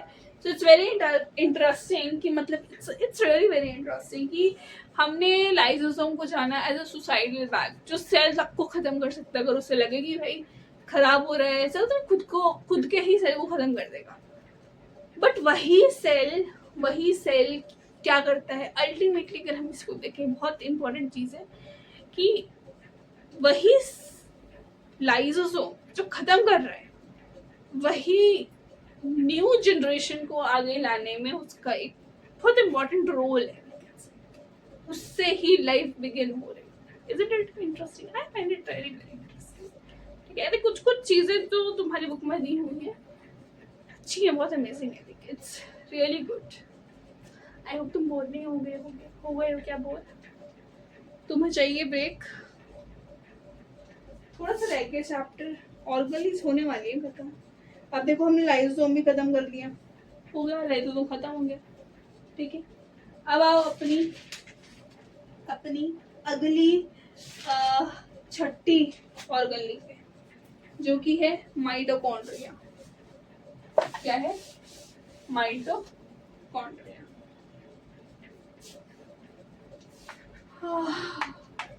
ऑनेस्टली तुम्हें बताऊं तो नींद तो मुझे भी बहुत आ रही है क्योंकि इट्स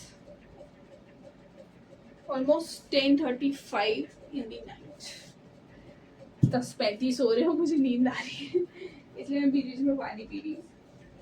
ठीक है, बट उससे पहले वीडियो बनाने का टाइम ही नहीं मिल रहा था सुबह दिन में, तो भी मुझे रात में ही बनानी पड़ेगी वरना फिर ये बनने ही नहीं वाली. ओके, सो आपका अगला आता है माइटोकॉन्ड्रिया. देखो बेटा, माइटोकॉन्ड्रिया को क्या हम बोलते हैं? एनर्जी देता है. माइटोकॉन्ड्रिया क्या देता है? Source of energy. ठीक है, किस फॉर्म में देता है mitochondria energy? In the form of ATP. ठीक है, in the form of ATP देता है. एटीपी की फुल फॉर्म याद रखेंगे, एडिनोसाइन ट्राई फॉस्फेट. इसको आप बोलते हो power house of the cell. क्या बोलते हो? Power house of the cell. ठीक है, माइटोकॉन्ड्रिया को क्या होता है? Power house of the cell होता है. ठीक है, अब मैं तुम्हें ये तो बता दें कि बेटा ये एटीपी की फॉर्म में क्या करता है? एनर्जी रिलीज करता है और हमें मिलता है. पर थोड़ा सा इसके स्ट्रक्चर के बारे में भी तुम्हें बताना होगा. एक बार थोड़ा सा बता देती हूँ कि माइटोकॉन्ड्रिया किस तरीके से एनर्जी प्रोड्यूस करता है. तो बेसिकली तुम्हें पता है कि खाना होता है. ठीक है, प्लांट में फूड होते हैं. फूड जो है वो उसमें क्या होता है? ग्लूकोज होता है. तो जब ग्लूकोज कंबाइन होता है ऑक्सीजन के साथ, दैट इज कि जब फूड मिलता है ग्लूकोज के साथ C6H12O6, इट्स ग्लूकोज. ठीक है, ग्लूकोज है ये जो कि मिलता है O2 ऑक्सीजन के साथ. तो यहाँ पे क्या होता है? यहाँ पे हो जाता है सेलुलर रेस्पिरेशन. ये क्या हो जाता है? Cellular respiration. तो यहाँ पे एनर्जी रिलीज होती है in the form of ATP, adenosine try phosphate. ठीक है, समझ में आ गया? Very good. अब तो मैं थोड़ा सा मुझे माइटोकॉन्ड्रिया के स्ट्रक्चर के बारे में बताना था, फिर माइटोकॉन्ड्रिया वाला भी पार्ट खत्म हो जाएगा. ठीक है, देखो माइटोकॉन्ड्रिया में भी बेटा अगेन 2 मेम्ब्रेन होती हैं. जैसे न्यूक्लियस के पास तुम्हें याद है 2 मेम्ब्रेन होती थी, डबल लेयर मेम्ब्रेन होती थी वो. ठीक है, organelle with double layer membrane nucleus. Similarly जो माइटोकॉन्ड्रिया है बेटा उसमें भी 2 लेयर होती हैं, 2 मेम्ब्रेन होती हैं. ठीक है, सो अब बात करते हैं इसके बारे में. 2 मेम्ब्रेन होती है, एक होती है आपकी आउटर मेम्ब्रेन और एक होती है इनर मेम्ब्रेन. ठीक है बेटा, आउटर मेम्ब्रेन की अगर हम बात करें तो ये कैसी में आपको मिलेगी? स्मूथ और पोरस होगी. ठीक है, अगेन ये आपकी कैसी होती है? स्मूथ होती है एंड पोरस होती है. और क्योंकि पोरस है तो बेटा फिर वो उसमें मूवमेंट में हेल्प करती है. कौन सी चीज अंदर आएगी, कौन सी चीज बाहर जाएगी, सेम वही. ठीक है, अब बात करते हैं इनर मेम्ब्रेन की। तो इनर मेम्ब्रेन जो होती है बेटा, ये होती है थोड़ी सी अंदर की तरफ फोल्डेड, ठीक है, फोल्डेड इनवर्ड, ये थोड़ा अंदर की तरफ फोल्ड होती है, ठीक है। इससे होता क्या बेटा, इससे जब ये मेम्ब्रेन, इनर मेम्ब्रेन जब अंदर की तरफ फोल्ड होती है ना, मैंने ये लेक्चर में भी तुम्हें बताया था कि जब अंदर की तरफ फोल्ड होती है तो थोड़ा सरफेस एरिया बढ़ जाता है। सरफेस एरिया जब बढ़ जाता है तो उससे जो एनर्जी है वो ज्यादा रिलीज होने की जगह मिल जाती है। डाइटस की सरफेस एरिया बढ़ा, ठीक है, ये अंदर की लेयर जो है वो इनवर्ड्स फोल्डेड है, तो इस वजह से सरफेस एरिया इंक्रीज हो गया। सरफेस एरिया इंक्रीज होने की वजह से केमिकल रिएक्शन, ज्यादा केमिकल रिएक्शन होने के लिए स्पेस बन गई, तो एनर्जी भी ज्यादा रिलीज होगी। As simple as that, nothing difficult, nothing difficult, right, कुछ डिफिकल्ट नहीं है, ठीक है। तो ये रीजन आ जाता है कि why are these folds are there, ठीक है, क्यों होती है ये फोल्ड, क्यों ये स्मूथ नहीं है आउटर मेम्ब्रेन की तरह, तो यही रीजन लिखना है बेटा, और ये इम्पोर्टेंट है, आ सकता है, ठीक है। फिजिक्स में आप में एक चीज और थी, इसके बुक में आप में दी हुई है कि इनर मेम्ब्रेन जो है उसके अंदर एक जेली लाइक स्ट्रक्चर होता है, जेली लाइक रीजन होता है। ये जो इनर मेम्ब्रेन है ना, इसमें होता है एक जेली लाइक रीजन। उस जेली लाइक रीजन को तुम क्या बोलते हो, मैट्रिक्स। क्या बोलते हैं बच्चा, मैट्रिक्स, ठीक है। और उस मैट्रिक्स में क्या होते हैं, एंजाइम्स होते हैं, डीएनए होते हैं, राइबोसोम्स होते हैं। तो तीन चीजें होती है मैट्रिक्स में, डीएनए, राइबोसोम्स और एंजाइम्स, तीन चीजें होती है, ठीक है। ओके, सो माइटोकॉन्ड्रिया वाला पार्ट भी यहाँ पे आपका खत्म हो गया। अब आते हैं हम अपनी 7वीं ऑर्गेनेल में। खत्म नहीं होकर दे रही है ये ऑर्गेनेल। बच्चा हौसला रखो, हौसला रखो, 75% चैप्टर खत्म हो गया है, हो जाएगा, ठीक है। Next is plastids.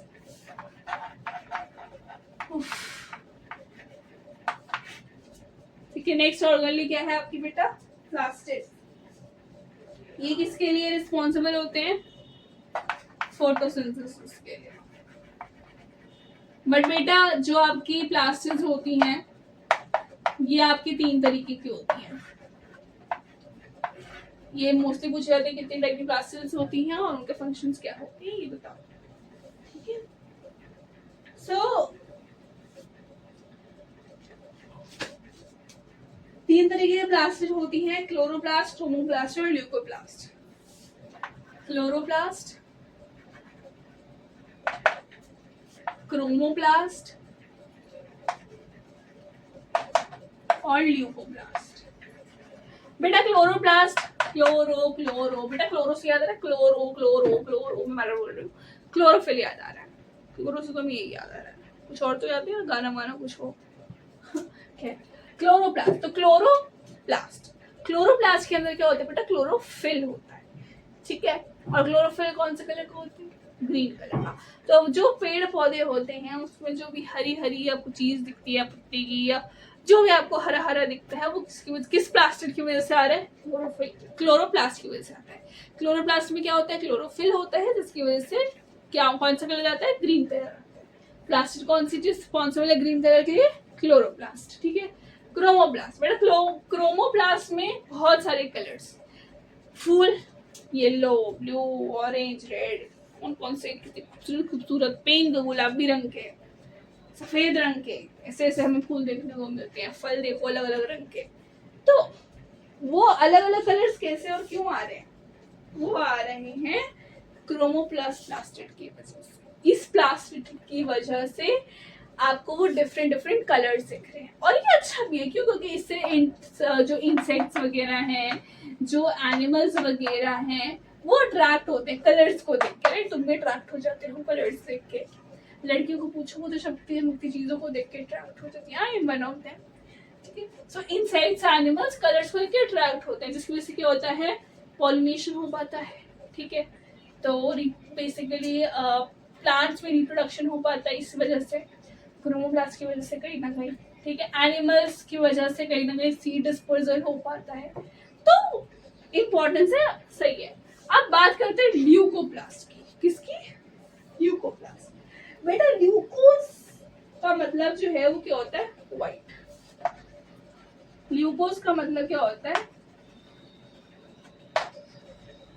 व्हाइट, ठीक है। ल्यूकोस का मतलब क्या होता है?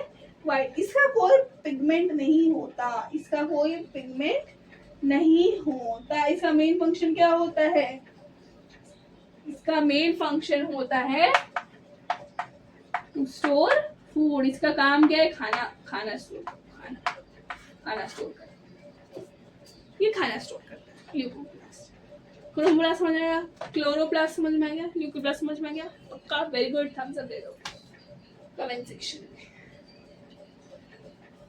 ओके, अब आते हैं हम अगली और आखिरी किस पे? और गली पे। ये आखिरी है, यस आखिरी है बेटा। मैं भी बहुत खुश हूँ, I am also very happy. सबसे बड़ा और मेजर पोर्शन और गली का ही रहता है हमेशा सेल चैप्टर में। ओके, सो वैक्यूम, स्पेलिंग है तुम्हें, वैक्यूम। ओके, सी वैक्यूल को तुम कंपेयर करो बेटा एक स्ट्रॉन्ग टैंक से। क्यों स्ट्रॉन्ग टैंक से क्यों करना है? क्योंकि बेटा ये जो तुम्हारा है ना वैक्यूल, ये इसका काम क्या है? Water, mineral, sugar and even waste को स्टोर करना, ठीक है। सपोज ये तुम्हारा क्या है? Plant cell. माना मैंने बोला था प्लांट से बेटा सेल की कोई भी शेप हो सकती है। सी मैंने अब रेक्टेंगल बना दिया, मेरा मन कर रहा। और ये है वैक्यूम। अब इस वैक्यूम में पता क्या क्या होगा? इसके अंदर पानी भी हो सकता है, वेस्ट भी हो सकता है, मिनरल्स भी होंगे इसके अंदर शुगर भी होगा, तो सब स्टोर है इसमें। सबका स्टोर है, इसमें स्टोर है, ठीक है बेटा। ओके, सो प्लांट सेल में अगर बात करें बेटा, प्लांट सेल में जो वैक्यूल होता है वो बड़ा होता है। एनिमल सेल्स की बात करें तो जो वैक्यूल होता है वो या तो छोटा होता है या तो होता ही नहीं है, ये तो एब्सेंट नहीं होता है, ठीक है। मतलब अगर होगा भी तो छोटा होगा एनिमल सेल्स में, ह्यूमन सेल्स में, या फिर मोस्टली होता ही नहीं, ठीक है। समझ में आ गया?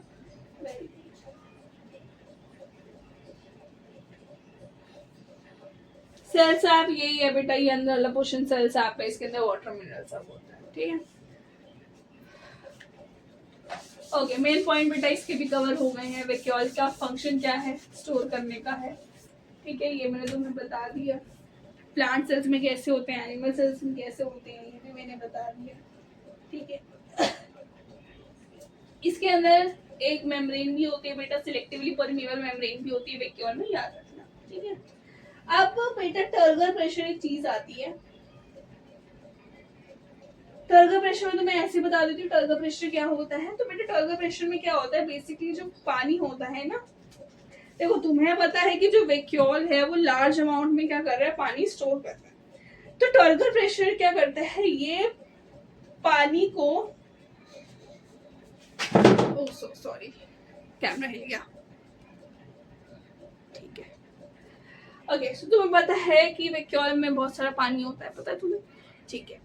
अब टर्गर प्रेशर क्या करता है? टर्गर प्रेशर उस पानी की मदद से ना बाहर की तरफ प्रेशर लगाता है, सेल वॉल की तरफ बेसिकली प्रेशर लगाता है। तो उससे क्या हो पाता है?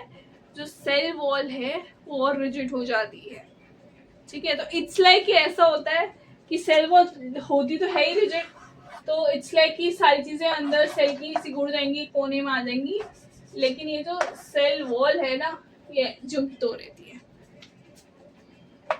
ठीक है। सेल मेम्ब्रेन वगैरह सब सिकुड़ गया, लेकिन सेल वॉल ऐसी की ऐसी, ठीक है। तो ये रिजिडिटी का एक और तुम एग्जांपल दे दिया। टर्गर प्रेशर यही करता है, वाटर जो है वो आउटवर्ड पुश करता है towards the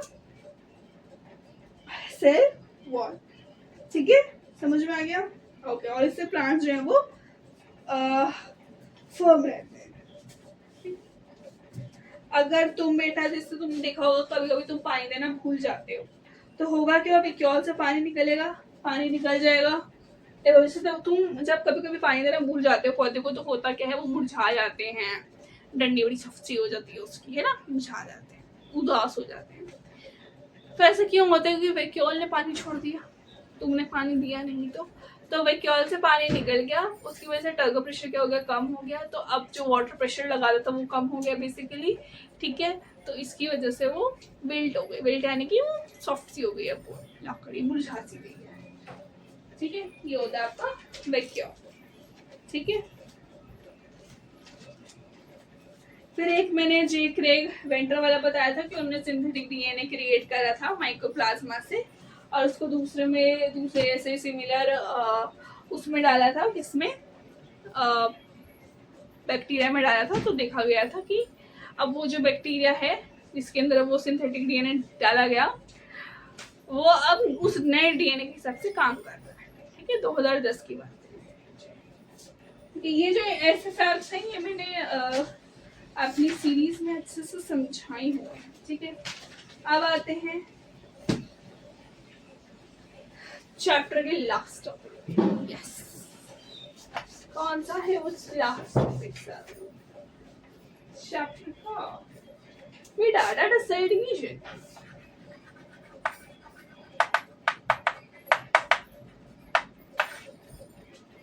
cell division is the last topic of this chapter. कितना टाइम हो गया? ओह माय गॉड, 1.5 घंटे हो गए। ओके, सो सेल डिवीजन बेटा, सेल डिवीजन क्या होता है? ऐसा प्रोसेस जिससे पुराने सेल से नए सेल्स बनते हैं उसको हम क्या बोलते हैं?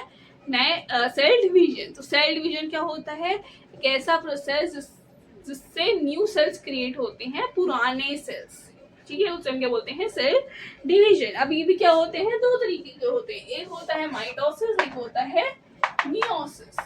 एक होता है माइटोसिस और एक होता है मियोसिस। माइटोसिस के केस में क्या होता है बेटा? 2 डॉटर सेल्स बनती हैं। और मियोसिस कब होता है?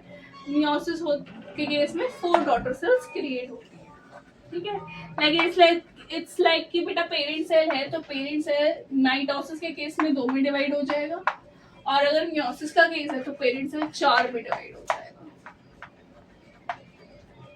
ठीक है। ये पहली चीज, ठीक है। जनरली माइटोसिस आपका रिपेयर के लिए, रिप्लेसमेंट के लिए पुराने सेल्स को रिप्लेस करना है, तो ठीक है, ग्रोथ के लिए,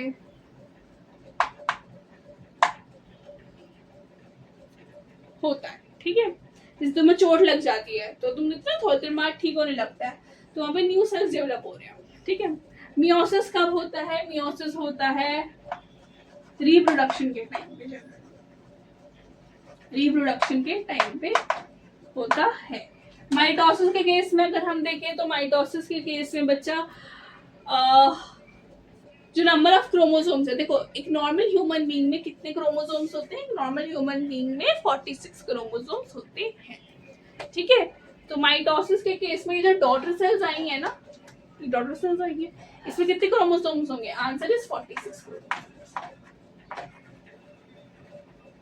लेकिन मियोसिस के केस में जो नंबर ऑफ क्रोमोसोम्स है वो तुम्हारे हाफ हो जाएंगे, half the number of chromosomes, यानी कि 23 हो जाएंगे। क्यों हुआ ऐसा, ये मैं तुम्हें थोड़ा सा समझा देती हूँ। देखो ह्यूमन बींग्स में नॉर्मली होते हैं 46 क्रोमोसोम्स, तो ये जो माइटोसिस वाला केस है ये तो रिपेयर रिप्लेसमेंट ग्रोथ के लिए है, जरूरी है सेल का डिवाइड होना। लेकिन जब हम मियोसिस के बारे में बात कर रहे हैं तो यहाँ पे बेटा रिप्रोडक्शन के इट्स वेरी इंपॉर्टेंट, स्पेशली जो सेक्सुअल रिप्रोडक्शन होता है। सो मियोसिस के केस में half the number of chromosomes क्यों होते हैं? क्योंकि जब रिप्रोडक्शन हो रहा है, ठीक है, अभी मैंने बोला कि नॉर्मल ह्यूमन बींग्स जो होते हैं, नॉर्मल ह्यूमन बींग्स में कितने क्रोमोसोम्स होते हैं? 46 क्रोमोसोम्स होते हैं, दैट वी नो।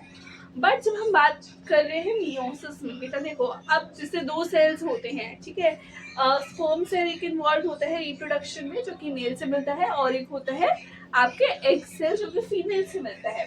तो सी अगर एग सेल में मान लेते हैं ऐसा है नहीं, ठीक है, बट मैं बोलती हूँ आपको एग सेल में अगर 46 के 46 क्रोमोसोम्स हैं और स्पर्म सेल में 46 के 46 क्रोमोसोम है, तो बेटा यहाँ पे एक न्यू इंडिविजुअल बनता है। रिप्रोडक्शन केस में तो यही होता है ना, न्यू इंडिविजुअल बनता है।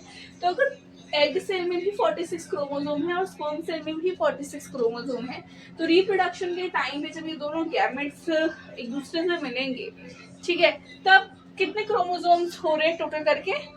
92 क्रोमोसोम्स हो रहे हैं। तो क्या ये नॉर्मल है? आंसर इज क्या ये नॉर्मल है? तो आंसर इज नो, ये नॉर्मल नहीं है, बिकॉज एक नॉर्मल ह्यूमन बीइंग में कितने क्रोमोसोम्स होते हैं? 46 क्रोमोसोम होते हैं। तो अब 46 क्रोमोसोम ही रहे, इसके लिए क्या जरूरी है कि हम इस दोनों को क्या कर दें? आधा कर दें। इसलिए ये केस नहीं होता, इसलिए एग सेल और स्पर्म सेल्स में 46 क्रोमोसोम्स नहीं होते, बल्कि half the number that is 23। 46 divided by 2 is 23 chromosome होते हैं। तो जब रिप्रोडक्शन के टाइम पे ये दोनों गैमेट मिलते हैं तो देखो कितना होगा, 3 + 3 6, 2 + 2 4, 46 क्रोमोसोम, विच इज गुड, क्योंकि एक ह्यूमन बीइंग में 46 क्रोमोसोम्स ही होते हैं। मैं 46 ह्यूमन बीइंग बोलने वाली थी, खैर, ठीक है। सो इसलिए क्या होता है, half the number of chromosomes होते हैं। अब मैं ये नीचे का हटा दूं क्योंकि अभी एक और पॉइंट आना है, 4th पॉइंट, दैट इज कि जब हम माइटोसिस के केस में बात करते हैं, तो माइटोसिस में क्या होता है, जो आपके डॉटर सेल्स आती हैं, ठीक है, लाइक एक पेरेंट सेल है तो उससे 2 आ रही है, और यहाँ पे मियोसिस के केस में 4 हमें डॉटर सेल्स देखने को मिलती हैं। तो माइटोसिस के केस में क्या होता है, माइटोसिस के केस में जो डॉटर सेल्स आती है वो क्या होती है, वो आइडेंटिकल होती है। क्या होती है? आइडेंटिकल होती है। क्या होती है? आइडेंटिकल होती है, ठीक है। वहीं पे अगर हम मियोसिस के केस में देखें तो वेरिएशन जरूर आएगा, वेरिएशन जरूर आएगा बेटा, ठीक है, क्योंकि बेटा माइटोसिस में आइडेंटिकल क्यों है? आइडेंटिकल का मतलब है कि हर चीज मिल रही है, फीचर्स भी मिल रहे हैं, कैरेक्टरिस्टिक्स भी मिल रहे हैं, हर एक चीज जो डॉटर सेल की है वो किसी तरह है, पेरेंट सेल की तरह है। तो ऐसा क्यों है? क्यों है? क्योंकि बेटा यहाँ पे कितने क्रोमोसोम्स है? 46 क्रोमोसोम्स टोटली आ रहे हैं, तो टोटली सारे कैरेक्टरिस्टिक्स भी आ रहे हैं, ठीक है। और मैंने तुम्हें बताया कि माइटोसिस रिप्रोडक्शन के टाइम पे होता है? नहीं होता। माइटोसिस अगर रिप्रोडक्शन के टाइम पे होता भी है तो वो एसेक्सुअल रिप्रोडक्शन होता है, सेक्सुअल रिप्रोडक्शन में कभी भी माइटोसिस नहीं होता, ठीक है। मियोसिस होता है सेक्सुअल रिप्रोडक्शन के टाइम पे, और उसमें 2 पेरेंट्स इन्वॉल्व होते हैं और क्रोमोसोम्स कितने मिल रहे हैं? हाफ हाफ मिल रहे हैं। तो जब दोनों मिलते हैं तो वेरिएशन कुछ ना कुछ आएगी। इसलिए हम कहते हैं कि जो लाइक बच्चे हैं, ठीक है, वो अपने मदर फादर की तरह दिख सकते हैं, बट एग्जैक्टली उनकी फोटोकॉपी हो ऐसा नहीं हो सकता, एग्जैक्टली उनकी ही जैसे हो ऐसा नहीं हो सकता। कुछ ना कुछ अंतर तो जरूर होगा, चाहे उनके फीचर्स में डिफरेंस आए, चाहे किसी एक चीज में डिफरेंस आए, चाहे उनके कैरेक्टरिस्टिक्स में फीचर आ जाए, कुछ ना कुछ डिफरेंस जरूर देखने को मिलता है मियोसिस के केस में। क्लियर हो गया? ओके, सो ये था mitosis and meiosis, important part है बेटा, आ जाता है पेपर, ठीक है। अब तुम्हें मैं एक चीज बता देती हूँ जो कि है सेल थ्योरी, ठीक है। सेल थ्योरी बता देते हैं हम आपको। बेटा सेल थ्योरी क्या बोलती है? अब ये जो सेल थ्योरी है ये 3 साइंटिस्ट ने दी थी, ठीक है, सबने एक एक पॉइंट दिया था। पहली थ्योरी क्या बोलती है? पहली थ्योरी क्या बोलती है दीदी? पहली थ्योरी बोलती है that all living organisms are made up of cells। ये तो हमें पता है कि जितने भी लिविंग ऑर्गेनिजम्स हैं वो किससे बने होते हैं? सेल से बने होते हैं। तुम सेल से बने हो? यस, तुम सेल से बने हो। क्या एक जो चींटी घूम रही है वो सेल से बनी है? हाँ, वो भी सेल से बनी है। अमीबा क्या सेल से बना है? वो तो है ही, सेल ही है, वो एक सिंगल सेल यूनिसेलुलर ऑर्गेनिज्म है वो, ठीक है, तो वो भी सेल से बना है। क्या टेबल सेल से बना है? नहीं। क्यों? क्योंकि टेबल एक नॉन लिविंग थिंग है। जितनी भी लिविंग चीजें होती हैं, लिविंग ऑर्गेनिजम्स जितने भी हैं वो सेल से बने हैं, ठीक है। तो यही पे कंफ्यूजन होती है। जब तुम केमिस्ट्री में पढ़ते हो तो हम पढ़ते हैं all things are made up of atoms and molecules, right, हर चीज एटम से बनी हुई है। फिर बायो में आते तो वहां पे पढ़ने को मिलता है कि किससे बने हुए हैं? सेल से बने हुए हैं। तो कंफ्यूजन इसलिए क्रिएट होती है कि यहाँ पे हमने चीज क्लियर नहीं करी। केमिस्ट्री में जब तुम्हें ये बताया जा रहा है कि एटम से बनी है हर चीज, तो वहां पे हम बात कर रहे हैं नॉन लिविंग थिंग की, ठीक है। Non living things like fan हो गया, डोर हो गया, टेबल हो गया, ब्लैक बोर्ड हो गया, राइट, फोन हो गया, ये एटम्स से बने हुए हैं। चेयर हो गई, ये सब आपके एटम्स से बने हुए हैं। पेन हो गया। बट जब बायो में आते तो हम लिविंग ऑर्गेनिज्म की बात कर रहे हैं। लिविंग ऑर्गेनिजम्स जो है वो सेल से बने हैं। ये क्लियर हो गए? ये बहुत कंफ्यूजन रहती है बच्चों को। नॉन लिविंग थिंग्स एटम से बनी है और लिविंग ऑर्गेनिजम्स जो है वो सेल से बनी है।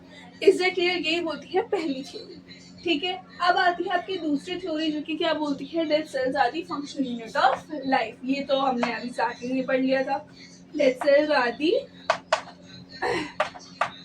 Functional unit of life. बेटा सेल थ्योरी भी इम्पोर्टेंट है तो ये भी याद होना चाहिए, ठीक है।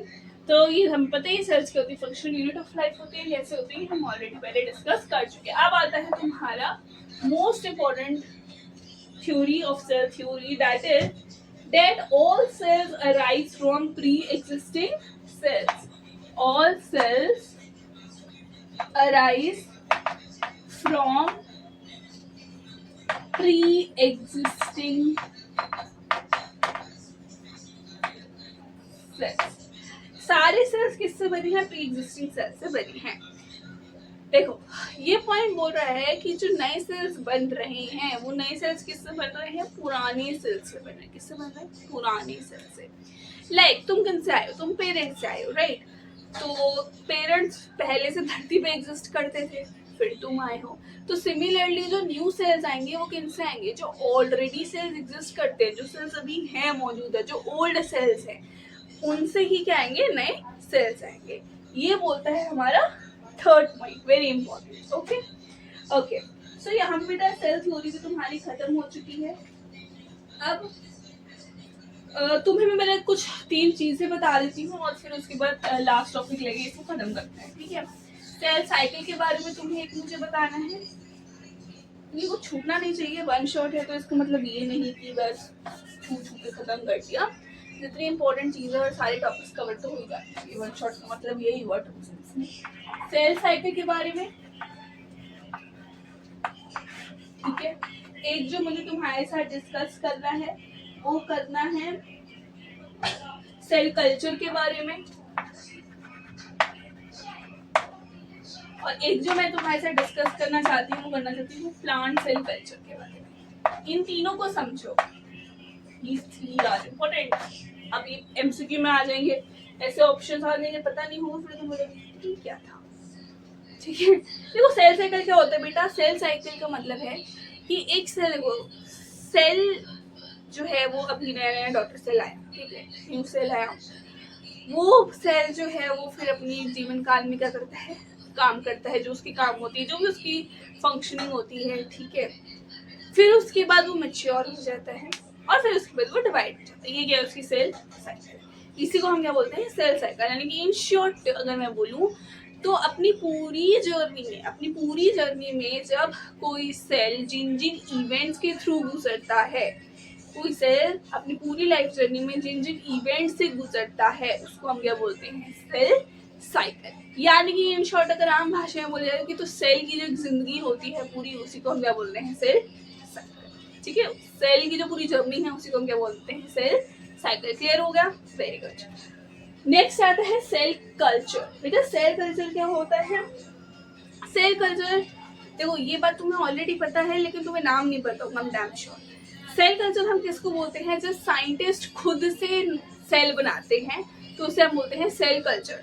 सेल तो है, सेल तो नेचुरली बने होते हैं, हमारी बॉडी में नेचुरली सेल्स हैं, बट सेल कल्चर हम किसको बोलेंगे? जब साइंटिस्ट सेल बनाते हैं लेबोरेटरी में तो उसको हम क्या बोलते हैं? Cell culture. क्या बोलते हैं? Cell culture. यानी कि ये आर्टिफिशियल सेल्स हैं, ये नेचुरली नहीं बने हुए, इन्हें बनाया गया है लेबोरेटरी में, तो ये आपके क्या होते हैं? सेल कल्चर में आता है। अगर आवाज आ रही है पीछे से तो सॉरी, थोड़ा सा काम हो रहा है पीछे, ठीक है। देन आपका आता है plant cell culture. Plant cell culture में क्या होता है? ये भी सेल कल्चर की तरह ही है। यानी कि देखो सेल कल्चर अभी हमने समझा तो उसमें क्या समझा कि आर्टिफिशियली लेबोरेटरी में साइंटिस्ट ने सेल बनाया तो उसको हमने बोला cell culture. Plant cell culture में क्या होता है, यहाँ पे भी काम आर्टिफिशियल हो रहा है, लेकिन यहाँ पे सेल कौन सा लिया होगा, प्लांट सेल लिया होगा, प्लांट सेल ले रखा होगा और उसको बड़े होने के लिए, विकसित करने के लिए आर्टिफिशियल कंडीशंस क्रिएट करी होंगी, कहाँ पर, लेबोरेटरी। तो वो होता है प्लांट सेल कल्चर। क्लियर हो गया, फेवरेबल कंडीशन क्रिएट करी होंगी कहाँ पे, लेबोरेटरी में, तो उसको हम बोलते हैं प्लांट सेल कल्चर। ओके, अब ये आपका हो गया 3 चीजें। अब लास्ट चीज जो है वो करते हैं और इसको वीडियो को एंड करते हैं। लास्ट देखो, अभी सेल डिवीजन हमने समझ लिया और ये इंपॉर्टेंट टॉपिक है जो अभी मैं डिस्कस करने वाली हूँ। That is what happens when cell division goes wrong। क्या होता है, देखो हमने सेल डिवीजन के बारे में पढ़ लिया, सेल डिवीजन होना चाहिए, जरूरी होता है, रिप्लेसमेंट के लिए जरूरी होता है, रिप्रोडक्शन के लिए जरूरी होता है, ग्रोथ के लिए भी जरूरी है, सेल डिवीजन होना चाहिए। बट सेल डिवीजन हमेशा किस में होता है, कंट्रोल्ड मैनर में होता है। ठीक है, सेल डिवीजन हमेशा कैसे होता है, कंट्रोल्ड मैनर में होता है। और अगर सेल डिवीजन कंट्रोल्ड मैनर में हो रहा है तो बहुत अच्छी बात है, लेकिन अगर सेल डिवीजन कंट्रोल्ड मैनर में नहीं हो रहा, सही तरीके से नहीं हो रहा, सही क्वांटिटी में नहीं हो रहा, तो गड़बड़ होती है। अब एग्जाम्पल से समझो, ये कुछ ऐसा सा केस है सेल डिवीजन का, तुम उसको खाने से कंपेयर कर सकते हो। लाइक अगर जितना तुम्हें चाहिए तुम्हारी बॉडी को, तुम उतना ले रहे हो फूड, ठीक है, तो तुम हेल्दी रहोगे। अगर तुम फूड कम ले रहे हो, जितनी बॉडी को रिक्वायरमेंट है, तुम उतना फूड प्रोवाइड नहीं करा रहे हो, तब क्या दिक्कत होती है बॉडी में, ऑब्वियसली होती है। हमें क्या होने लगते हैं, हमें चक्कर आने लगते हैं, हमारी तबीयत खराब होने लग जाती है, डिजी बहुत फील होता है, टायर्ड फील होता है, बॉडी में एनर्जी नहीं रहती, तो सिम्टम्स दिखने लग जाते हैं कि गड़बड़ है। दैट मीन्स कि जितना खाना चाहिए था उतना शरीर को नहीं मिला तो एनर्जी नहीं मिल रही, फिर चक्कर आ रहे, प्रॉब्लम्स क्रिएट होने लगती हैं। व्हाट इफ जब तुम खाना ज़रूरत से ज़्यादा खा लेते हो, तब क्या होता है, अगर हम ज़रूरत से ज़्यादा खा लेते हैं तब फिर हम में ओबेसिटी की चांसेस हो जाती हैं, डिसीजेस की चांसेस हो जाती हैं, बहुत सारी डिसीजेस, क्योंकि ओबेसिटी हुई तो फिर बहुत सारी डिसीजेस फ्री में आती हैं, राइट। सो ओबेसिटी की चांसेस होते हैं और फिर बहुत सारी बीमारियां लगने की भी चांसेस होती हैं, ठीक है। इन शॉर्ट बॉडी हेल्दी नहीं रहती, बहुत सारी हार्ट अटैक, ब्लड प्रेशर, ऐसी बीमारियां भी आ जाती हैं।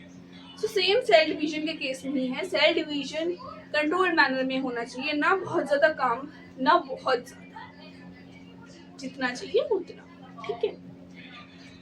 अब देखो, अगर सेल डिवीजन कम हुआ तो हमने पढ़ा सेल डिवीजन अगर होगा तो ग्रोथ होगी। अब मुझे एक बात बताओ, सेल डिवीजन होना चाहिए, ठीक है, जितने सेल्स की जरूरत थी ग्रोथ के लिए उतने सेल्स डिवाइड ही नहीं हुए, तो तुम्हें क्या लगता है ग्रोथ होगी? नहीं होगी, ऑब्वियसली जितने सेल्स चाहिए उतने हैं, तो ग्रोथ कैसे होगी, प्रॉपर्ली नहीं हो पाएगी। तुम्हें चोट लग गई, ठीक है, अब उस चोट को ठीक होने के लिए जितने सेल्स डिवाइड होने चाहिए थे उतने सेल डिवाइड ही नहीं हुए, तो क्या चोट ठीक होगी? नहीं होगी। रिप्रोडक्शन के टाइम पे जितने सेल्स चाहिए थे उतने सेल्स डिवाइड ही नहीं हुए, तो क्या रिप्रोडक्शन हो पाएगा सही तरीके से? उसमें भी गड़बड़ होगी, कुछ ना कुछ सही से रिप्रोडक्शन नहीं हो पाएगा फिर, राइट। सो कम का तो हमें पता चल गया कि अगर कम होता है सेल डिवीजन, तो जो चीजें अभी तक बहुत सही से चल रही थी वो हो ही नहीं पाएंगी पूरी, ठीक है।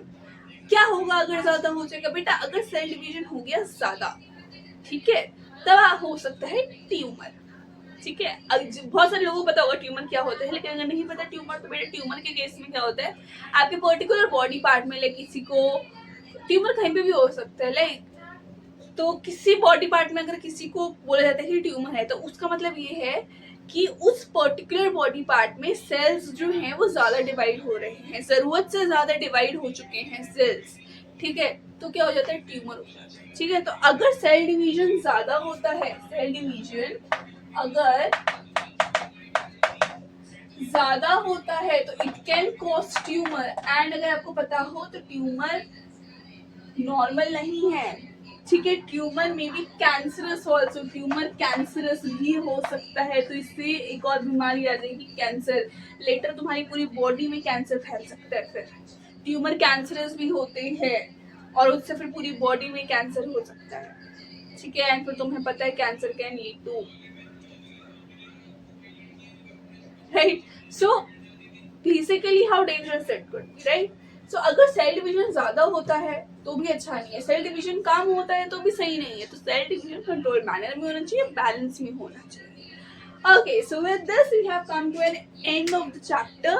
अब हमारा वन शॉट भी खत्म हो गया है, चैप्टर का रिवीजन भी पूरी हो गई, सारे टॉपिक्स हमने कवर कर लिए हैं, सारे इंपॉर्टेंट चीज़ें हमने कवर कर ली हैं। अगर आपको वीडियो अच्छी लगी है तो please like share and subscribe the channel, bell icon press करना मत भूलना। और अगर कोई डाउट है तो कमेंट सेक्शन में बता देना। ऑल्सो जुड़े रहना चैनल के साथ, क्योंकि अभी हमारी जर्नी तो स्टार्ट हुई है, अभी तो पूरा साइंस का सिलेबस कंप्लीट करना है और अभी ये जर्नी बहुत लंबी है। Okay, so till then stay tune with me and till then पढ़ते रहो, लिखते रहो, ग्रो करो। ओके, हम मिलते हैं विद न्यू वीडियो, तब तक के लिए बाय बाय।